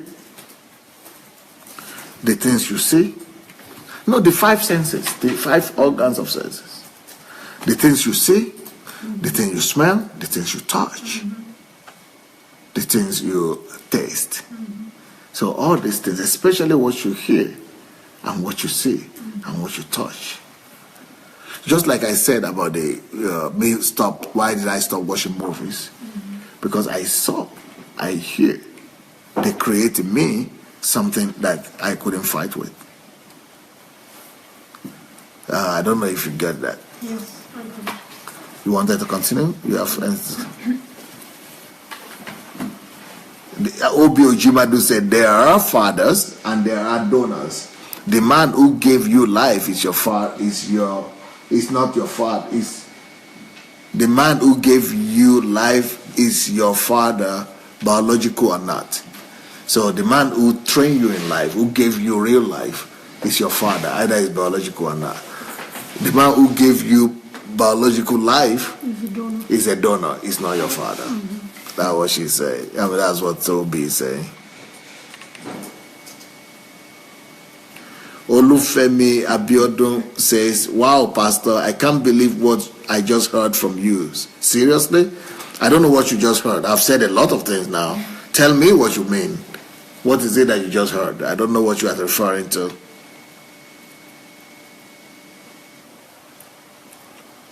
Edwin Amimi said, Pastor, that is why people feel at home when they come around you. You make room to accommodate everybody. Yeah, but I want to hear what Olufemi Abiodun Lawson means by saying that he couldn't believe what he heard me say. I don't know what he heard me say. Yeah, there are more questions. More questions? Yeah, I have questions.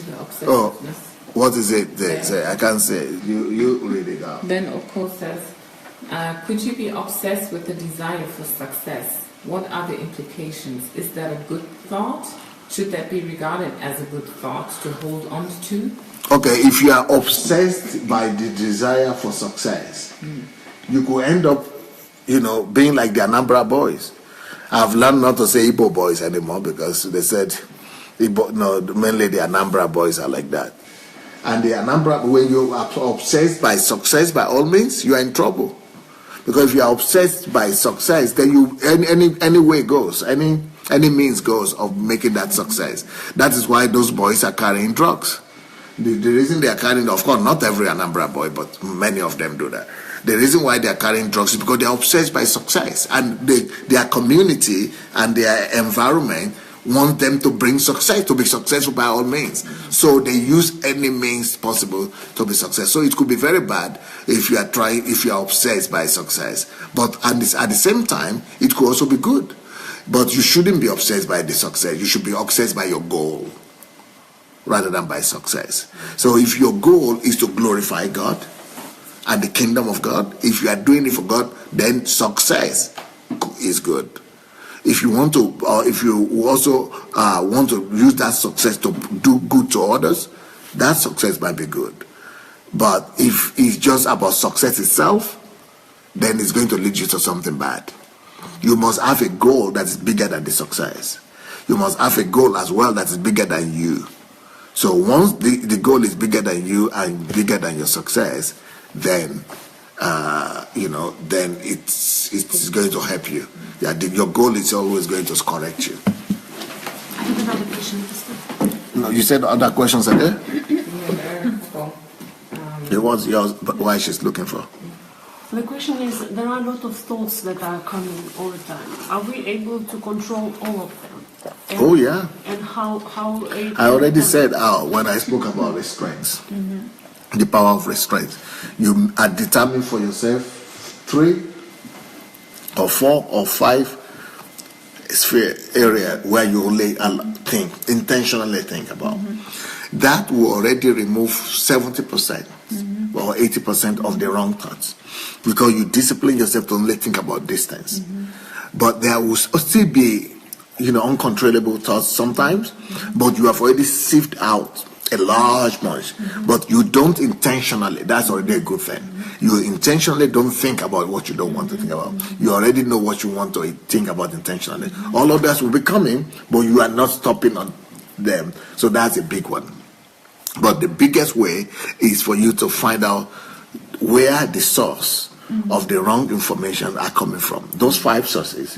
What am I hearing that gave birth to this? What am I saying that led to this? What am I touching? What am I saying? What am I reading? What am I that's leading to this? If you can cut off or change the source of those thoughts, then you are good. That's why environment is 50% of success. Also, what if you cannot cut off? For example, you are living. For example, this TV. Yeah. You are living in the house Yeah. where everyone in the house. Okay, I cannot cut off. For example, I live in Ukraine, and in Ukraine, I am I'm going to court every week, 3 times a week. They are putting a lot of pressure on me. So it's something that doesn't depend on me. The situation around me, they make me to go to court and I have to go to court. If I don't go to court, I'll go to jail. So I have to go to court. So this is a situation that is beyond what I see or what I hear, or this is something that is beyond me. But what I could do is that when I'm in court, I could create my own environment. Then I have to create my own focus and make sure that my focus is stronger than the reality around me. So you've got to develop a strong focus. If you are able to put focus on something, whatever is happening to you, it's not really your reality. The real reality is what you focus on. Even though what you are going through is your reality, but if you develop a strong focus, you could make your focus mentally to supersede and to be stronger than what is going on around you. So if you, even when I'm in court, if anybody has gone with me to court before, when I'm in the courtroom, I'm focused on another thing. I'm doing my own thing.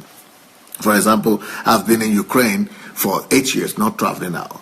So I could be crying and be weeping because it's all pain and all it's injustice. What I didn't do, I'm being accused of it. So I could be living in that reality. But what I did, I created another reality. I started HMT to I focus on make that reality more stronger than the evil accusation that I'm in. I focus on writing my books. So I create a new reality that way than the country of, and then the military, I mean the police, the court, and the accusation, the wrong thing. So I create a greater reality than the physical reality that is pressing and that is trying to destroy me. Television, that is, I don't even talk about, that's rubbish, that's easy. Television, that's what I overcame when I was living in university. Because when you are living in university, you live in the room and there are all your neighbors and television, sometimes sex, and you have to be there and to go to study, so you have to overcome it. And what about pressure of society? For example, that's just what I just spoke about now, society for me. You have to create your microclimate, your own reality, through focus. So for the lady that is obsessed with bearing a child, and she has pressure from family, from husband, from everyone, and she doesn't want to... Because you were sleeping, I just told you that that person has to connect herself to the source of another information. That is creating another reality right there. Where they are praising people that our own society is putting down. She has to feed her ear with another information. So can I ask? Yes, you need to either come here or speak louder.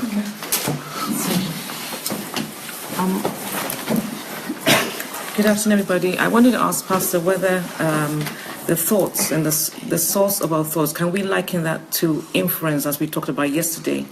Influence. Yes, not yesterday. It was. Last week. Yeah, and whether these play a huge role in our thought processes. Yeah, every one of them has an influence. You Right. got it from somewhere, from your parents, from what your society has said. Yeah, that's an influence. Okay. Thank you. That question or explanation? No. If I came here, it means that I'm just giving my feedback. So what is my now understanding is that I can identify that I was obsessed with some thought. So I need to switch my focus to another thought and become obsessed with it. This is what Pastor said, that if I'm obsessed with a thought that is going to have bad implications or having already a bad implications and might have bad consequences, then I need to become obsessed with the goal. And Pastor gave also 3 levels of like where you have to switch your attention to by asking question: what is it going to help? Is it beneficial for God?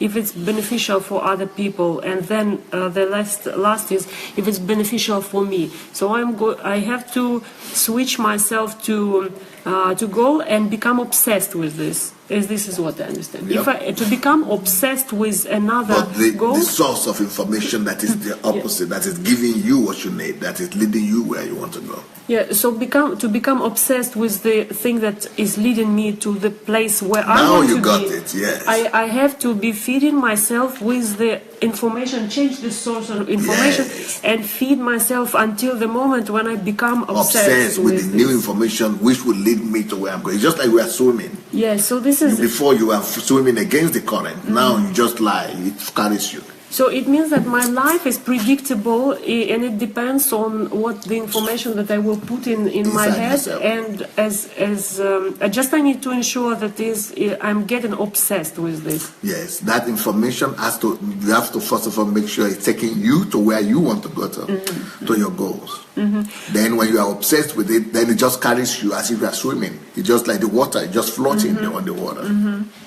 So what I don't know about men, but I think about women, that women are getting obsessed more than men. Yes. Yeah, because they are, flying in these thoughts all the time, and so emotions are involved and everything. So for woman to be able to build her future, she really needs to control the source of information that gets. It's very easy.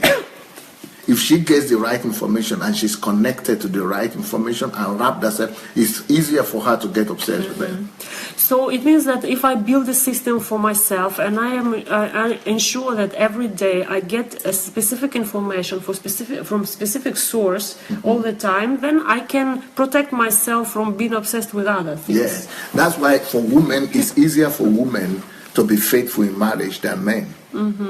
Because for a woman, if she knows that that's her husband and that's the family she wants to, it takes over all her emotions, everything. She's just obsessed by it immediately. But men don't become upset like that easily. Man can still be in marriage thinking he knows it's in his mind, but his emotion, everything is not obsessed by it. So that's why a woman as a child, she cannot leave the child and just go and do somewhere. Very rare. But men can do that. He can even forget he has a child in another city. He can even live with another person, because it's not so easy for men to be obsessed like that, because they are more mental, unless he wants to be. But for women, it's easier to be like that, to be carried. Yeah. Okay, I got it. Thank you so much, Pastor. I think it's very, very important, especially for emotional women, because I noticed that at one point when I was young that I've been obsessed with some things, and I was not able, to stop actions. Like I was doing actions that I was not pleased with result, and you couldn't stop. I couldn't stop, and I didn't know how to do it, because the things, the thoughts, they were coming, so it was not possible to stop it. So this and it's easy, really. Yeah, it's easy. Just you have to and have another source of information. Yeah, thank you so much. Okay, you Julie, want to come? Any questions? There are questions. Yeah. Yeah, can you come and ask the questions? Okay.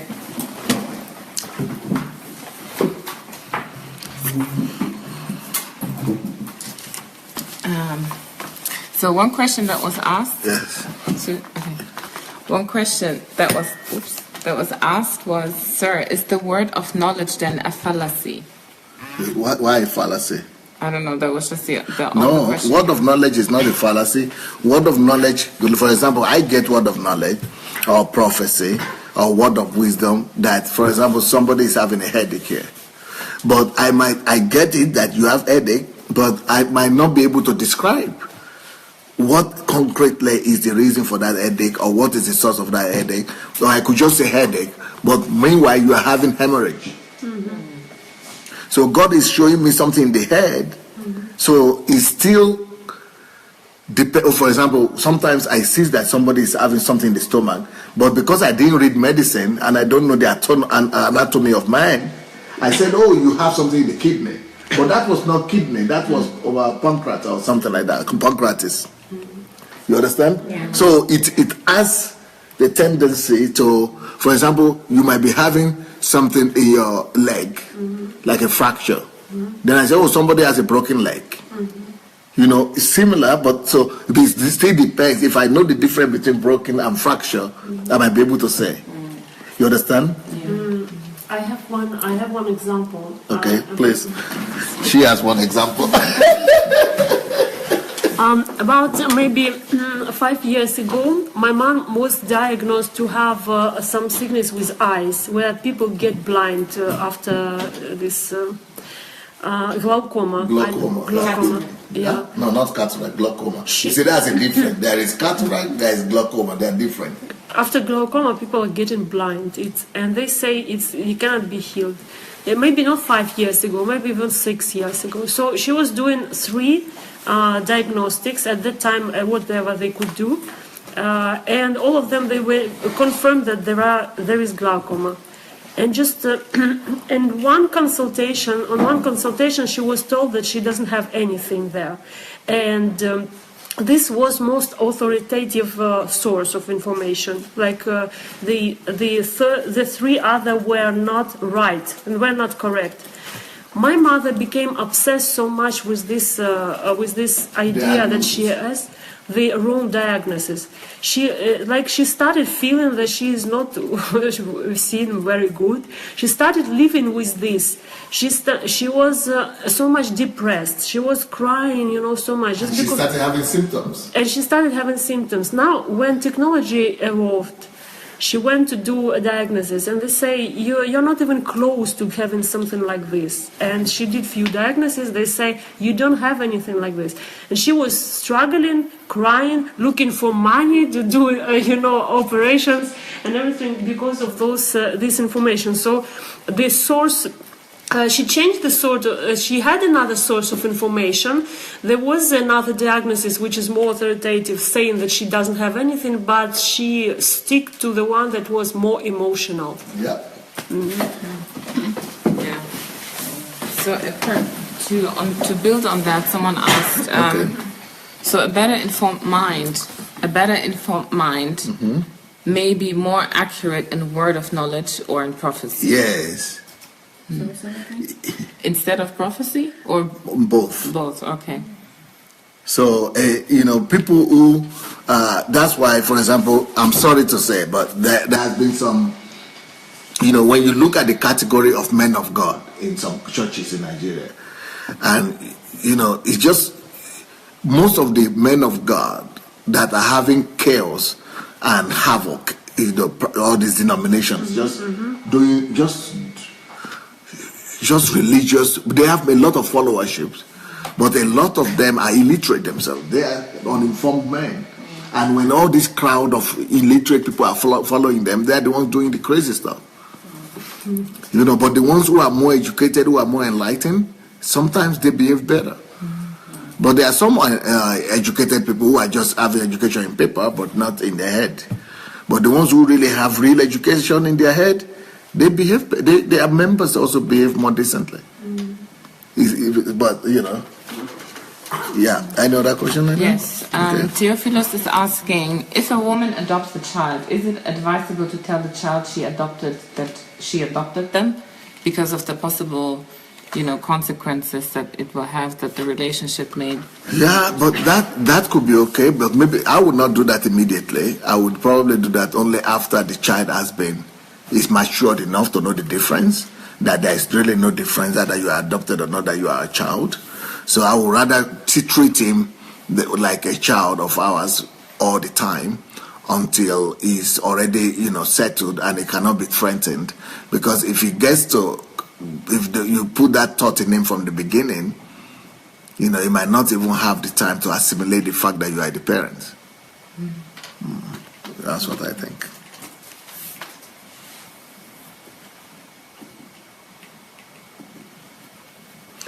Ernest Ebong said, this can actually help us overcome any negative circumstances by creating a different environment for ourselves that will lead us to wherever we are going. Unnecessary stress will be overcome. Yeah.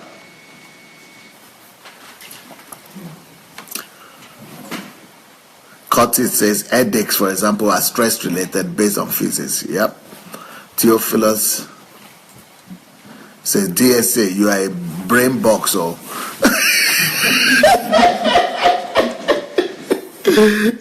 more strength in Jesus' name. What is brain box? Lerisha said, love that topic, helping me a lot. Thank you, Apostle. Thank you.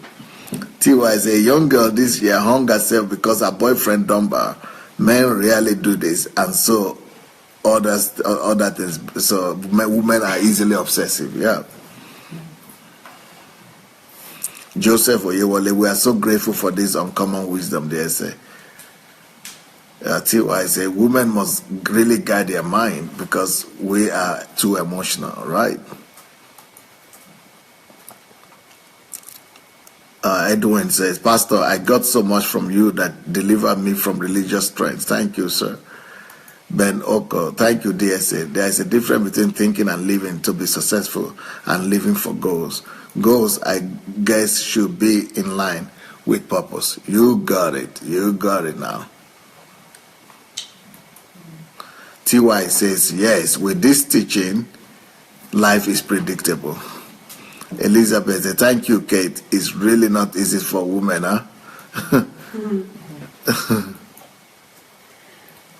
Pastor, maybe because of this. Christina is saying, Pastor, I've just imagined what should be my reality in the next 6 months. What should be my focus? Yes, everybody could actually determine that. Not just in the next 6 months, but in the next 6 years too. Or 20 years or so. What do you say? Maybe because of this, women are more easy to become addicted to alcohol and cigarettes. No, they are more, that's a physical stuff. Men will be more easily addicted to alcohol and cigarettes than women, yeah. Because women are more emotionally. But alcohol and cigarette come from outside. So that is not a big thing, yeah. Those are more... With their problems internally. Yes. Those are more outward. Like these men that use that more. But when women are more emotional to anything that is, they are more addictive to anything that's emotionally driven. If inside. These are just consequences. Of Yeah.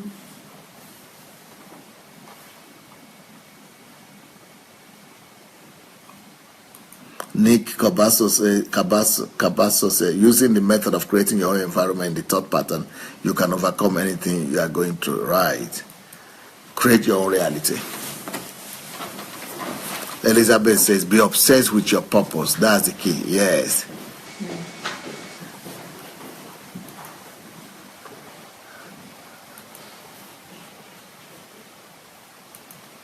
Okay, any one of you want to add anything, contribute, or say anything? I thought maybe I would like to share something regarding smoking. There was a time when I was smoking so much. I was like about 20 years old, and I was smoking one package of cigarettes. And when I was buying them, when I was not buying, I was maybe smoking 2 or 1.5, like this, without lighter. And I couldn't stop it. I thought, I understood that it was damaging my health. I was coughing a lot, and people were laughing that I have smoker's cough and everything. And but I couldn't stop it. I was betting with my friends that if I don't stop it tomorrow, I pay you $100 or something like this. Like different ways trying to cut it off, and I couldn't do it. And at one place, when I came to church, I got another source of information. Like before, I was obsessed with thought that I need to smoke, I need to go out, I need to have a break, smoke break and everything. And all the time I was looking for a solution. Where is the cigarettes? Where to get cigarettes? Because I was young, I was not working, and I didn't have so much money to buy those cigarettes. So there was a thought all the time where to get these cigarettes. And when I came to church, I stopped smoking in 3 days. I don't remember how it happened. I just was obsessed with reading Bible. It was so much interesting to read Bible that I was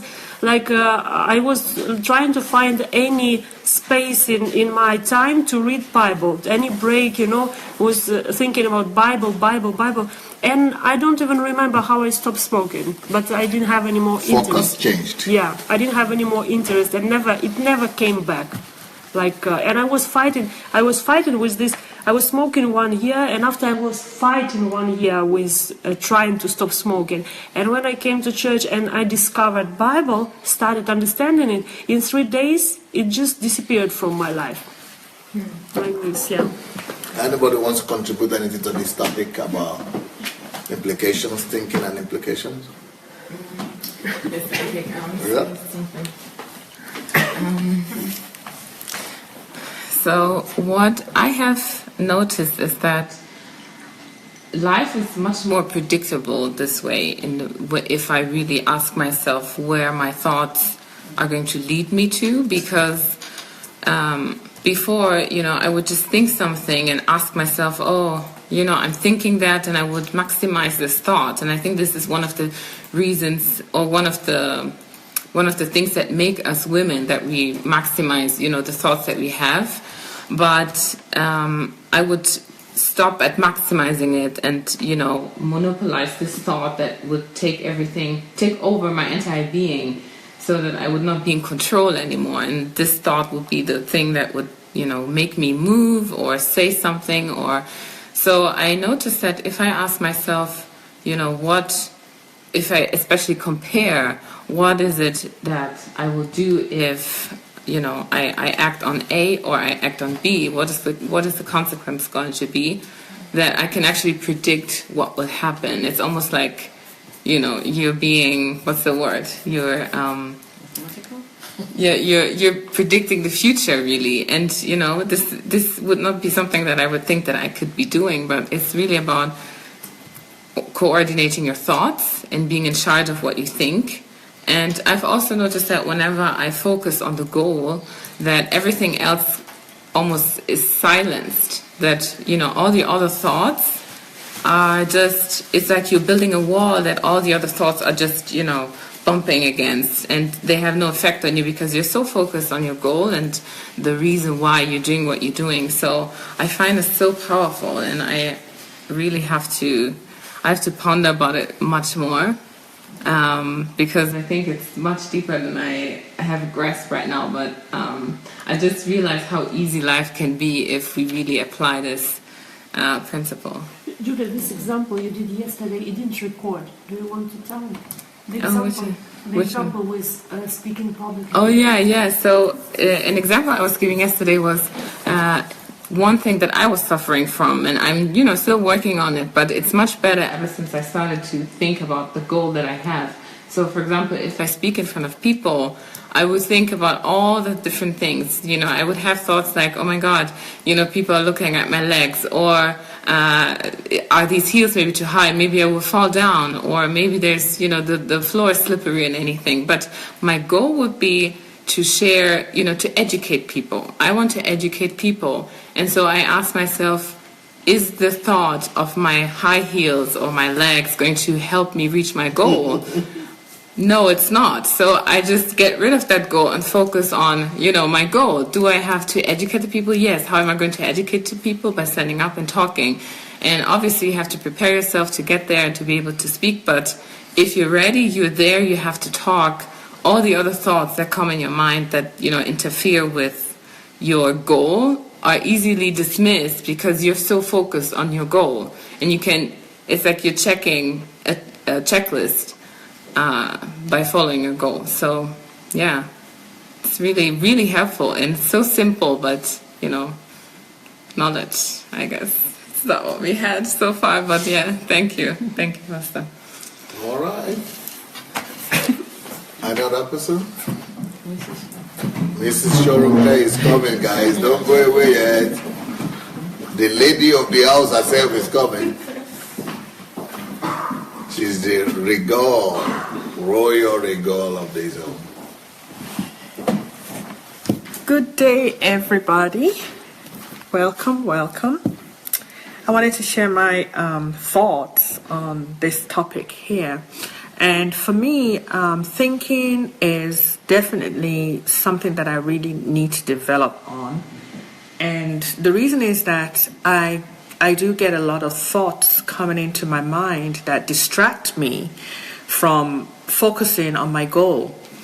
And I never really knew what to do with them. I didn't know how to manage them. I tried my best to shut it down, but it wouldn't take too much longer. I would have other thoughts coming and just really distracting me.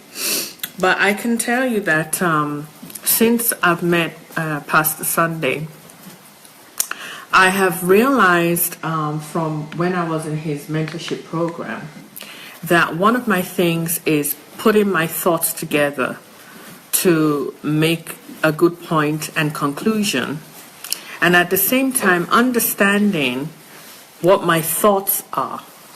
And what I gained today is actually tracing where are these thoughts coming from. Yeah. And that I've never practiced before. And so I'm looking at that as an extra tool for me to help me be able to focus so that I can accomplish my goal. But I can tell you that since I have been here from the anniversary time, I have adopted reading specifically for what I need to know. And I find myself being able to focus in the midst of whatever is going on around me if I have no choice. And I learned that just in the few days that I came here when we were working with Pastor Sandey as he is developing and going over editing and all that of his books. And when I first came in, I saw everybody with computers and I was thinking, are they typing the book all over again, or what is it that they're doing? You know, someone's reading the book. Aren't we supposed to listen to the book and all of that? But as time went on, some of the information of what I learned was that you can actually, in that kind of environment where a book is just being read to be corrected, edited, you can actually be doing a few things yourself. And so I started learning how to bring in my book that I really wanted to read, that Pastor Sandey had written. I really wanted to read it and really understand it. I found that I was able to manage the two. I was able to read my book and I was able to listen at the same time to what was going on. And so I found myself more focused and more looking at my goals. But the other thing too, when we talk about implication of thoughts, what I also thought about was, what kind of thoughts am I sharing with people? What am I doing to people? Am I misleading them? Am I leaving them with no conclusion? Am I just, giving out information that's going into their junk department? So today has made me say, okay, let me also look at this as that when I'm thinking about an issue and I'm going to share my thoughts, let them be thoughts that I should realize that there is going to be implications to what I'm going to tell them. So therefore, I really need to check on facts and truths of this information that I'm giving people so that I don't help complicate the thought concept to the people I want to share my ideas with. So it's given me information about how to develop myself and reach my goal much better. And also it's given me an idea that when I am sharing with people, I have to keep in consideration that I have to be responsible for the information that I'm giving people because they're going to think about it. There's going to be consequences and there's also implications. So what kind of implication do I want to communicate and what kind of great consequence do I want them to have from my information? So that's a little bit that I've learned so far since I've been here. Thank you.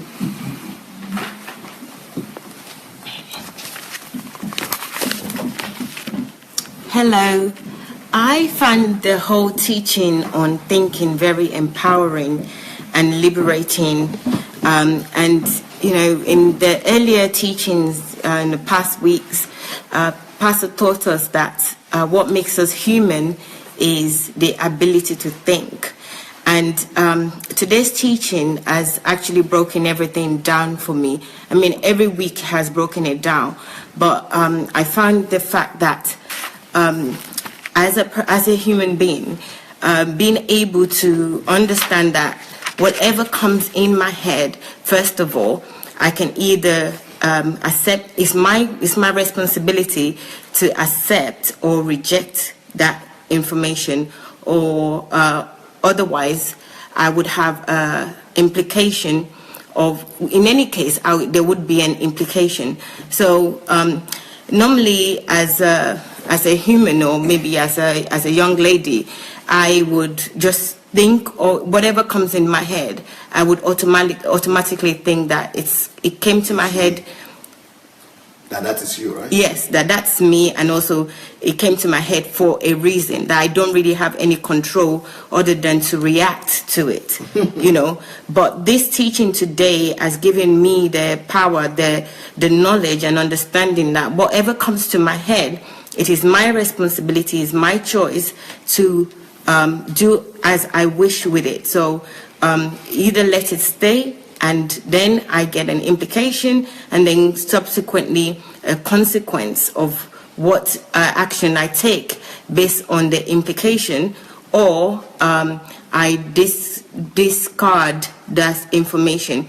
And for me, as a woman, as a person, as a daughter, as a sister, as a friend as well, I thought that, when you're in a set group or you're in a certain community, you are just, you have no choice, that you're just, you even take this environment aspect out of the case for me.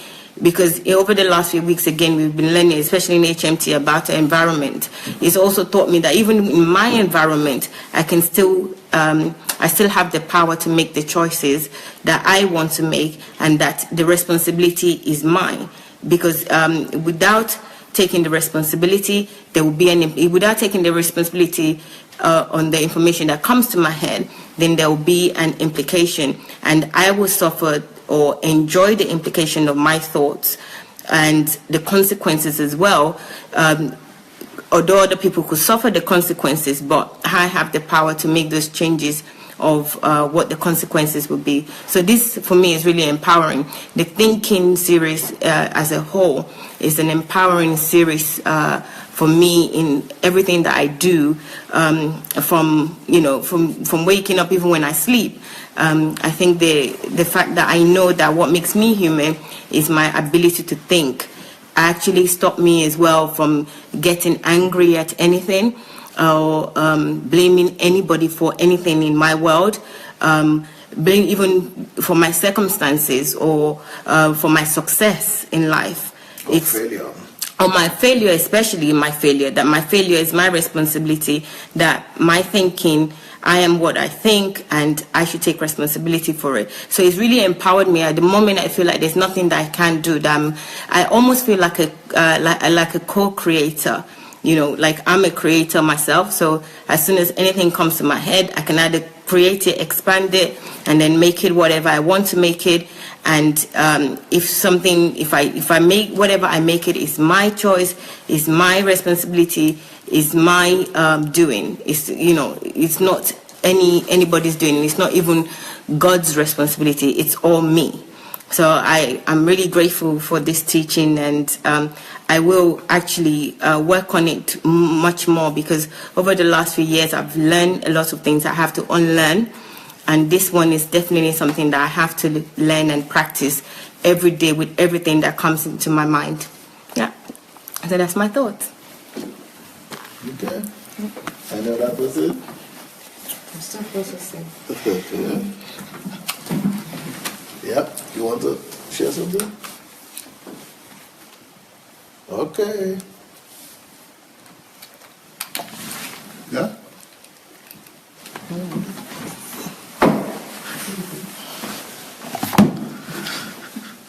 All right. Let's see what people are saying here.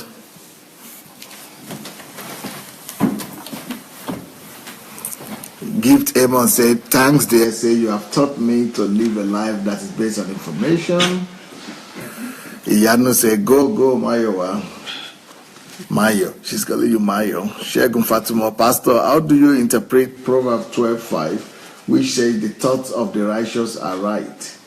Oh yeah, that means if you are righteous inside, it means you have put righteous thoughts inside your heart before. You don't become righteous because somebody said you are righteous or anybody called you righteous. You become righteous by the content that you have put inside yourself. That's why Jesus said that out of the heart of the man flows all kind of things, both the good, the bad, and ugly. So it all depends on what you have put there. That nothing can defile a man from what's coming outside. It's what is coming from inside. Deborah Cole is asking, how about Temi? What are you contributing? They are calling on you now. You have fans out there. I think I'll say something. Okay. Hello, everybody. Most of the time when the teaching is going on, I tend to process it. Yeah, no, not switch off. You take my time to process what is going on before I can talk.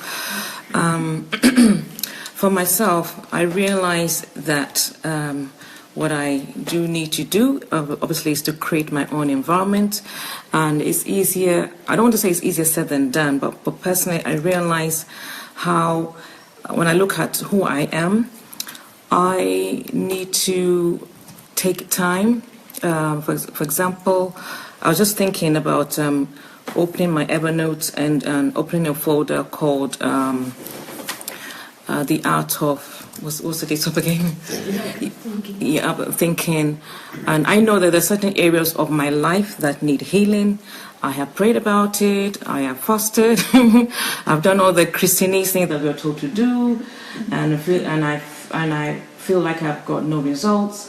But I realize that I have a responsibility, and I think many Christians are in that area because you're taught that you need to pray, you need to go on long fast, like 30 fast, 40 days, 50, no results, and you can end up getting very frustrated, not understanding what is going on with you, or you may think that God isn't answering your prayer. So step one,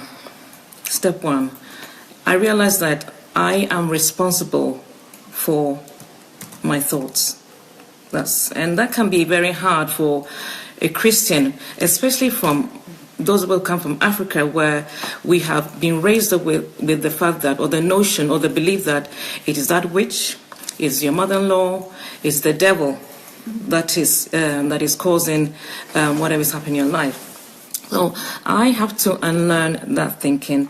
And so as I was sitting there, I'm just thinking that, oh my gosh, this is such a huge responsibility. Number one, to own up and realize that I am responsible for all the thoughts that are coming into my mind. And to realize and to own the fact that all these thoughts are coming from my five senses, the five. So now I have to do the homework to look at. So my tastes, my mind, what am I listening to, or what have I listened to, as we were told last week, inferences, especially, my background. So I feel like I've got a lot of homework to do on myself, a lot of self-education. And so I'm even thinking of what kind of books that I need to concentrate on, because I'm not going to go into details, but I realize in certain areas of my life, I haven't gotten the results that I'm looking for. And I have honestly been frustrated with myself. So just start again. I realize, number one, I'm responsible for my thoughts. Number two, I need to do the homework, whether I'm going to start a journal, to start writing, so I can begin to trace my thoughts. So that's one practical way you can do it. So by writing, you can begin to trace where these thoughts are coming from. But most of the time we live in this, the devil made, it is the devil, it's my pastor, or it's my friend, or it's my husband that is making me do all this. But once I take my time to write all these things out, I can begin to trace where where the original, if you like, lies or beliefs are coming from. Then step two, I can begin to look at, is this thing taking me towards God? So like a step-by-step process. Is this thing taking me towards God? Is it honoring God? Is it honoring other people? And what about myself? So this is, this is homework. So what I want to say to you that it's not going to be a quick process, because we live in an instant gratification society, and we like, I beg your pardon, because we like instant results. We don't like to put in the homework. But this actually is homework. It's going to take a lot of work. You may have to assign a day, like an hour in a day, to do this, to actually have solitude. Solitude, maybe once an hour a day, to sit down with yourself. And one of the teachings on the art of analytical thinking, Pastor Sandey taught us to have a meeting with ourselves. So you're going to have a meeting with yourself and be honest with yourself and do this homework. And to begin to write, okay, where is this coming from? Okay, I realize that okay, I may be sensitive in this area. I am sensitive in this area because in my childhood, I was always told that I was average. So how am I going to flip the thought that I'm always average into thinking that I am phenomenal, into God's thoughts? So these are the processes that are going, in my mind right now, what I practically need to do so that I can manage my thoughts and be that person that God desires me to be.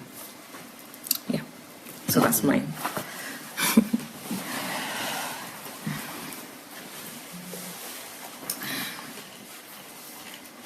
I have a book. Can you tell them about the book?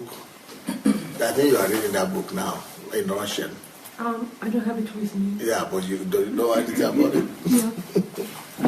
I have a whole book about this, so that book will help you, but it's not yet in English. Maybe we have to send her to be working on it to help her to. I think somebody translated it for somebody. Somebody took it, But nobody, they've not done it. Okay, let's try to give it to her. Maybe she could do it. Okay, so But there are a lot of poems there. She has to find similar stories or similar poems in English, and because that's about tell them the name about the book. So there is a book written by Pastor Sandey called How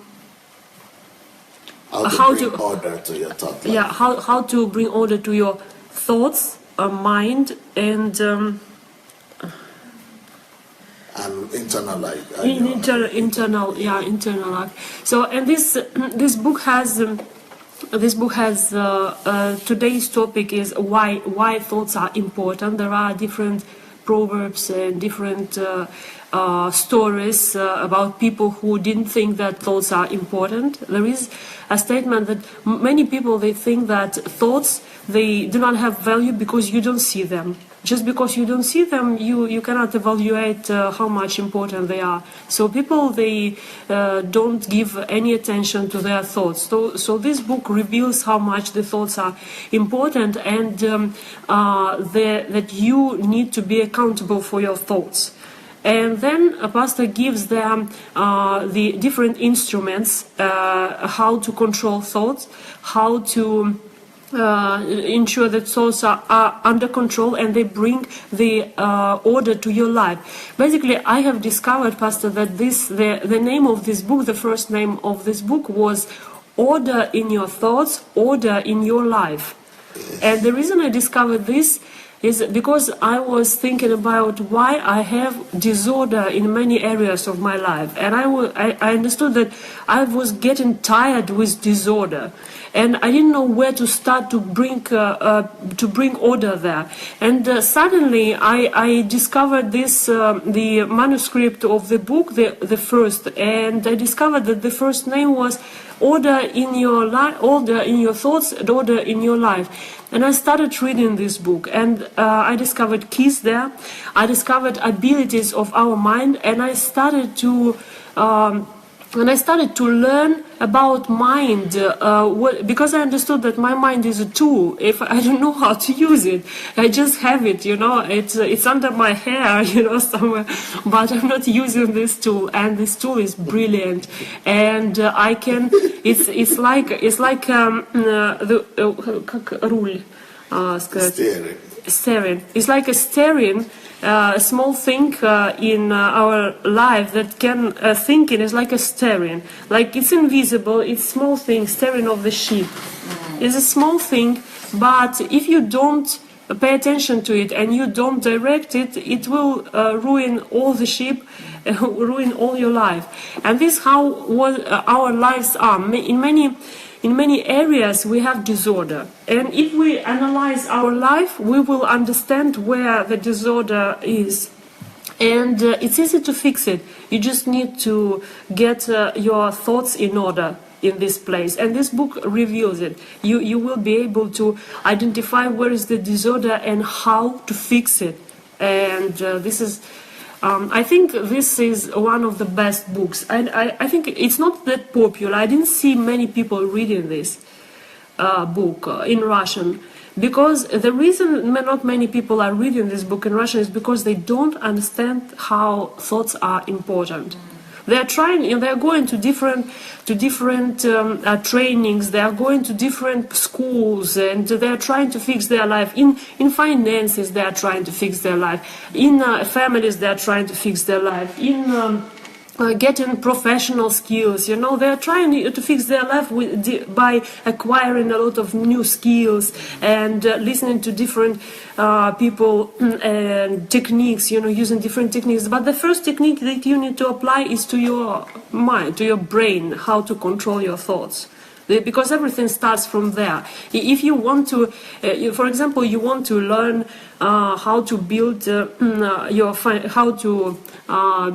build your financial future, you still need to control your thoughts, to learn to control your thoughts, because you will need at some point, you will need to say no to some thoughts and to say yes to some other thoughts. And if you don't have this skill, because managing your mind is a skill, it's not knowledge. Knowledge is not enough. The thing that you found out here is not enough. You have to have a skill. And in order to have a skill, you have to repeat and repeat and repeat process of managing your mind. And this book helps in this. So I hope we will be able to translate. Okay.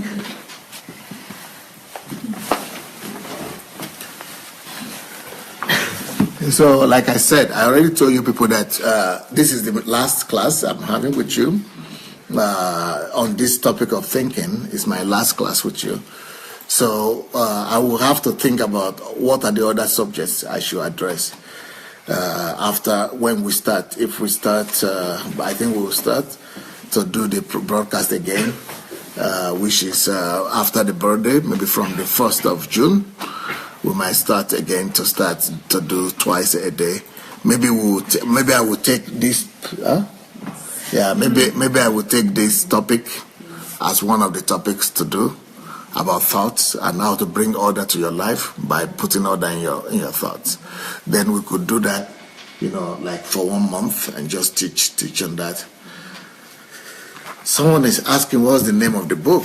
The book is still in Russian language. It's not yet in English, but we're going to give it to Anastasia. Maybe she'll have time to work on it. I think it's about managing your mind skills.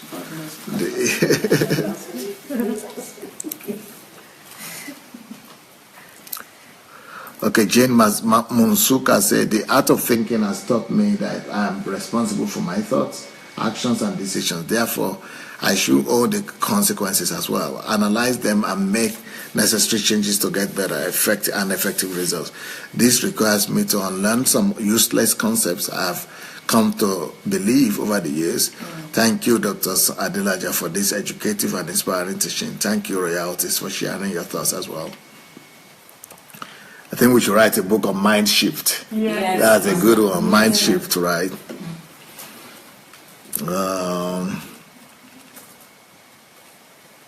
Any question there that I need to answer or anything? Okay.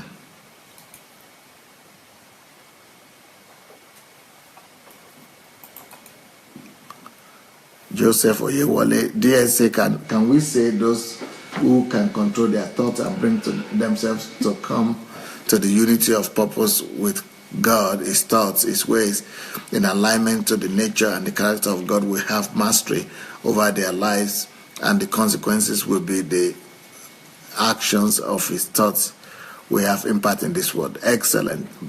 Yes.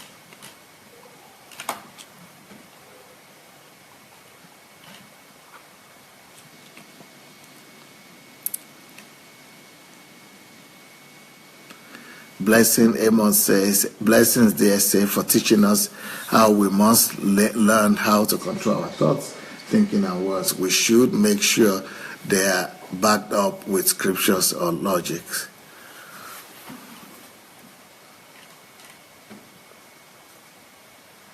Dupe say, I'm taking my back.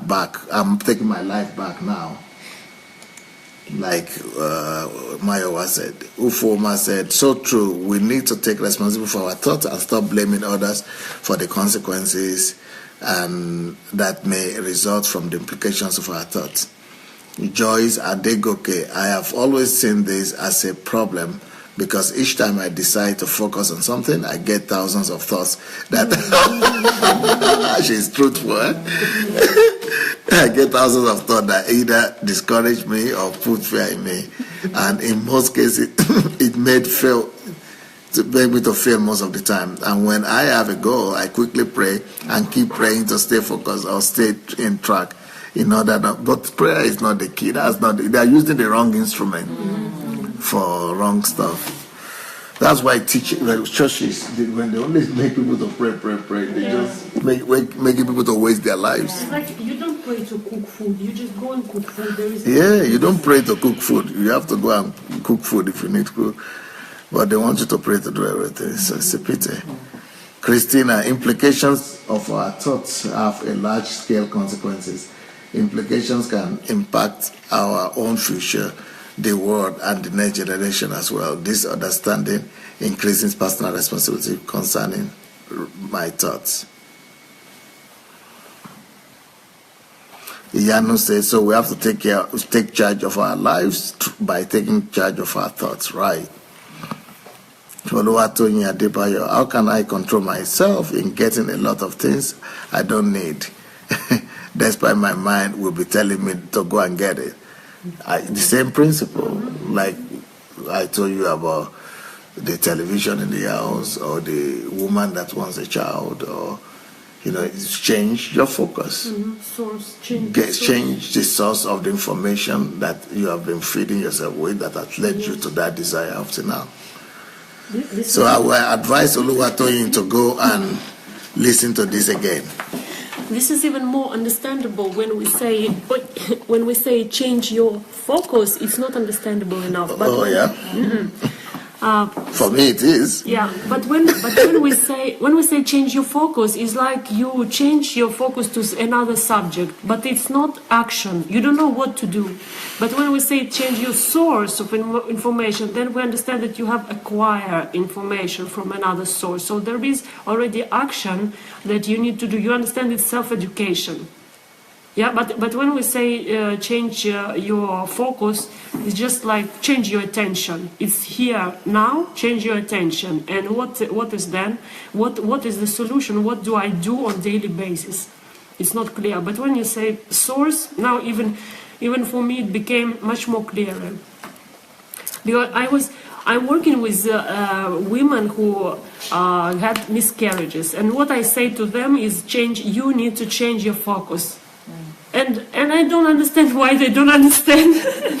I couldn't understand why they are not getting. I'm trying to explain them to them. This is the solution. You change your focus from getting a baby by any means to your life goal. This is what I say to them. But they don't have any idea about their life goals and which goals can be. And I understood that I have to help them change the source of information. So this was my discovery also. Thank you.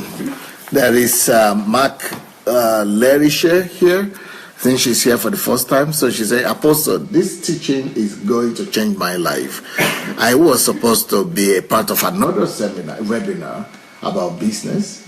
And then the Holy Spirit directed me to listen to your broadcast instead. I understand why now. I'm so grateful.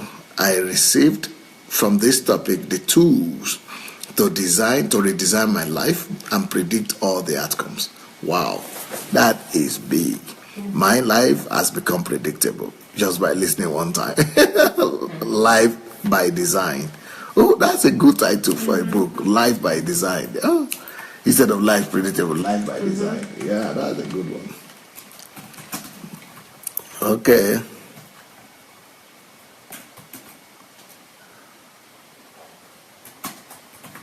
Yanu says, I believe the environment can help a lot to focus our thoughts. Yeah, sure.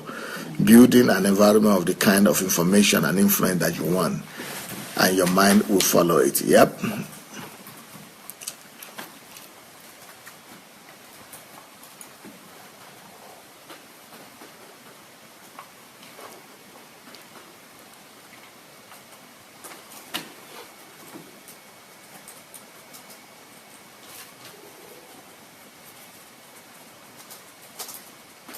Jane Monsuka said, "Thank you, Anastasia. You won't believe how much stuff have changed in my life since I started listening to the essay."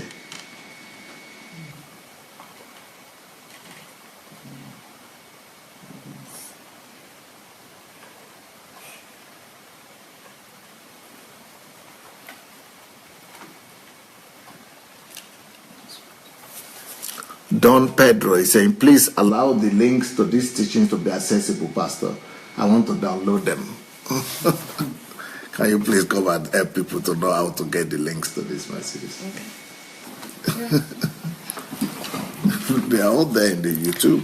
Hello, everybody. The best. Make yourself visible. Okay. There are two prominent ways that you can get the links to these videos. The first one being, you can go to YouTube, go to Sandey Adelaja Official. So that's Sandey Adelaja Official, and that would take you to Dr. Sandey's channel on YouTube. There you will find a playlist right in the middle of his channel. Once you've clicked on his picture, you'll find a playlist, and in the playlist you'll find a whole list of categories of teachings there. So you can click your desired category. All the links is on there. As soon as we finish our daily broadcast is on there, and more that you haven't seen as well. So we've got up to 3,000 various teachings on there, so you can get it on YouTube, Sandey Adelaja Official. Secondly, you can go to his blog, where you would find videos and audios as well. So, and also you will find articles, and that is SandeyAdelajaBlog.com. I repeat, it's SandeyAdelajaBlog.com /videos. So if you want to go directly to the videos, you can put /videos. If you don't want to go directly, go to SandeyAdelajaBlog.com and just explore the whole blog website.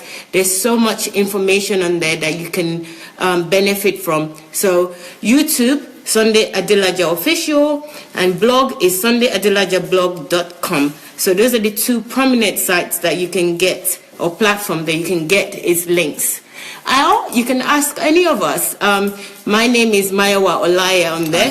The links are here now, right? Yes, and the links are also, yes, okay.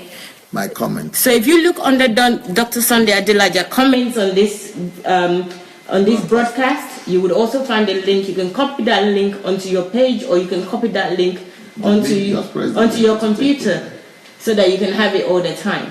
Okay? And share the video to the timeline. Oh, yes. And another way is to share this video right now onto your timeline, so you can always go back to it whenever you need it. And the links are there. Yeah. So, Don Pedro, I hope that helps you. Amos Idire said, "I think you should take time, Pastor, to educate the pastors in Africa.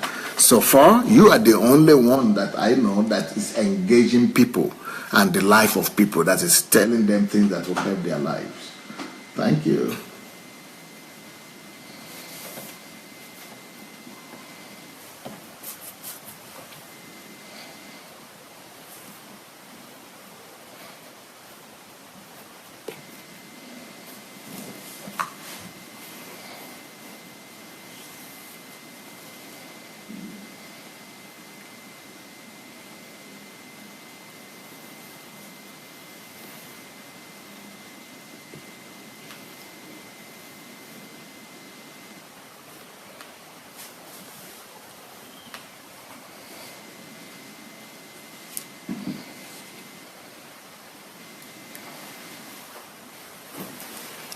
Lerisha, today is a reset, a rerouting day for me. I will feed my thoughts and become obsessed with what will feed me positively towards where I'm going. Right, that's the key.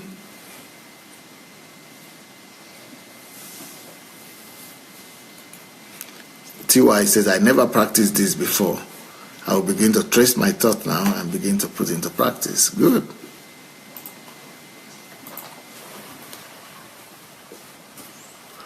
Edwin, Pastor, the people in Ukraine thought that they took you to court and they thereby curtail your movement, but God has used it to become a source of blessing rather than pain. God is in perfect control when you yield to Him.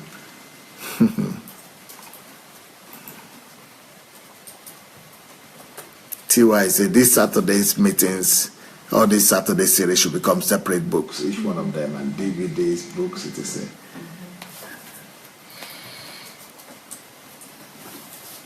Jane says we need to be thinking rather than fasting and praying all the time.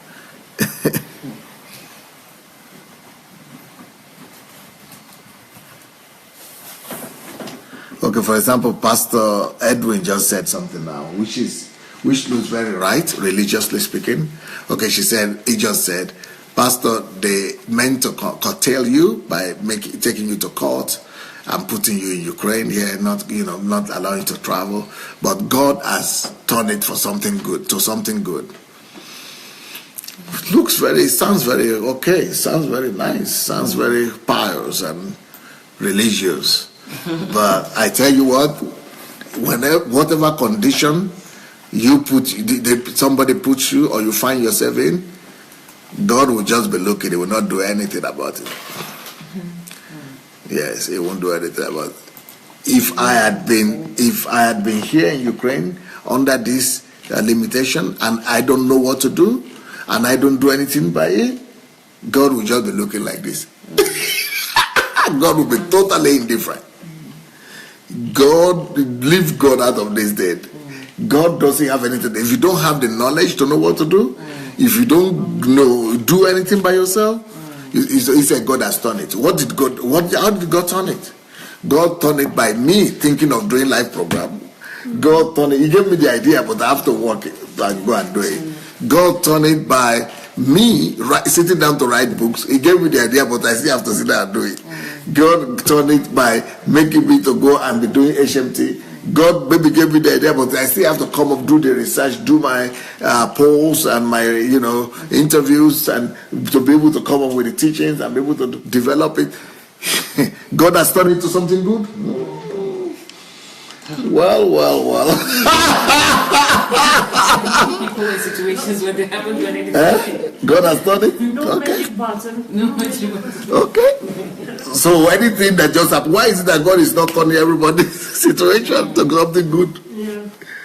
Magic button. So any horrible situation you put yourself in, God will just turn it to good like that? Why then other people commit suicide? Yeah, why are people committing suicide? Why are people not changing? Things are not changing for people. Even you where you are right now, why are things not changing?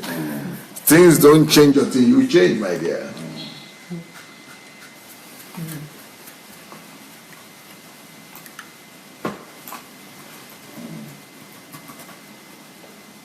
Shegun Fatuma said, the truth is that not many people think in our society. Most people are just too emotional. That's so true. Akintade says, this is a very practical topic, sir. Tony Odukale said, Pastor, you are a brain box. Brain box means control model in cars. Oh, okay. I have one. Please. You know what? People about thinking. Many people they think they think, but my favorite comparison is people to dogs.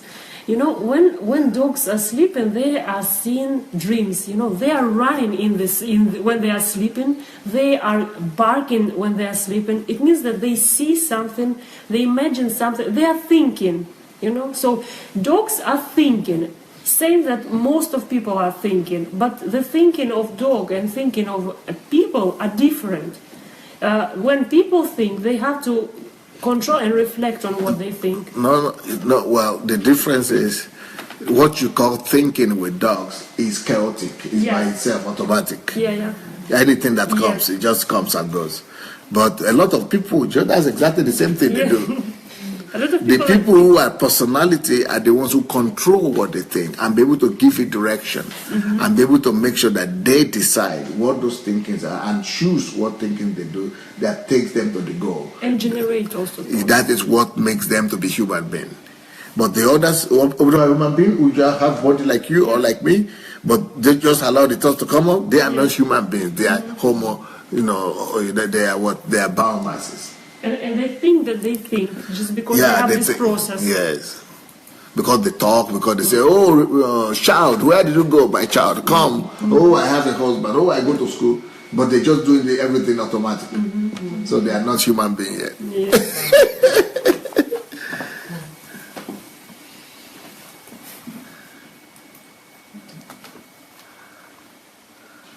Voila.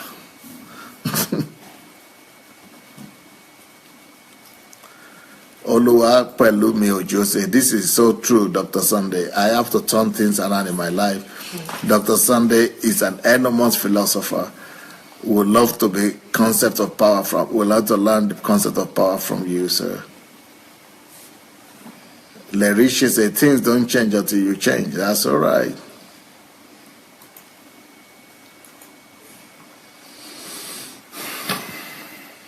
Don Pedro, please no response to, okay.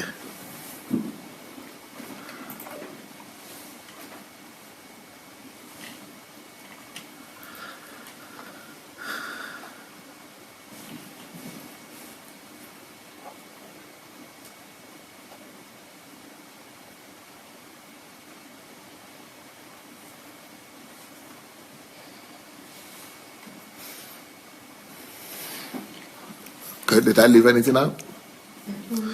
Okay. Elizabeth is saying, DSA, I bless the day you were born. Thank you.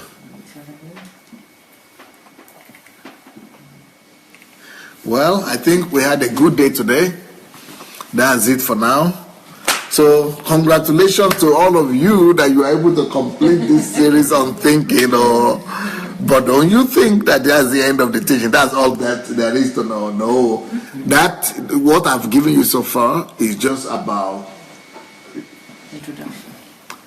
10% of what it is for me to give to you. But that's enough for you right now.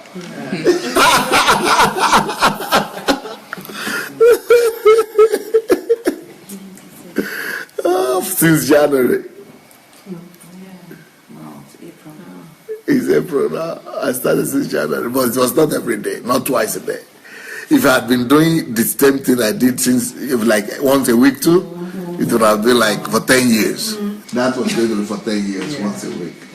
So this one is making it to be 4 months, but I could have done it and finished it in 1 week. So thank you guys. Thank you. So next Saturday we'll meet, we'll continue. I'm going to probably review some books or so. But God bless. Have a wonderful evening, everyone. Bye.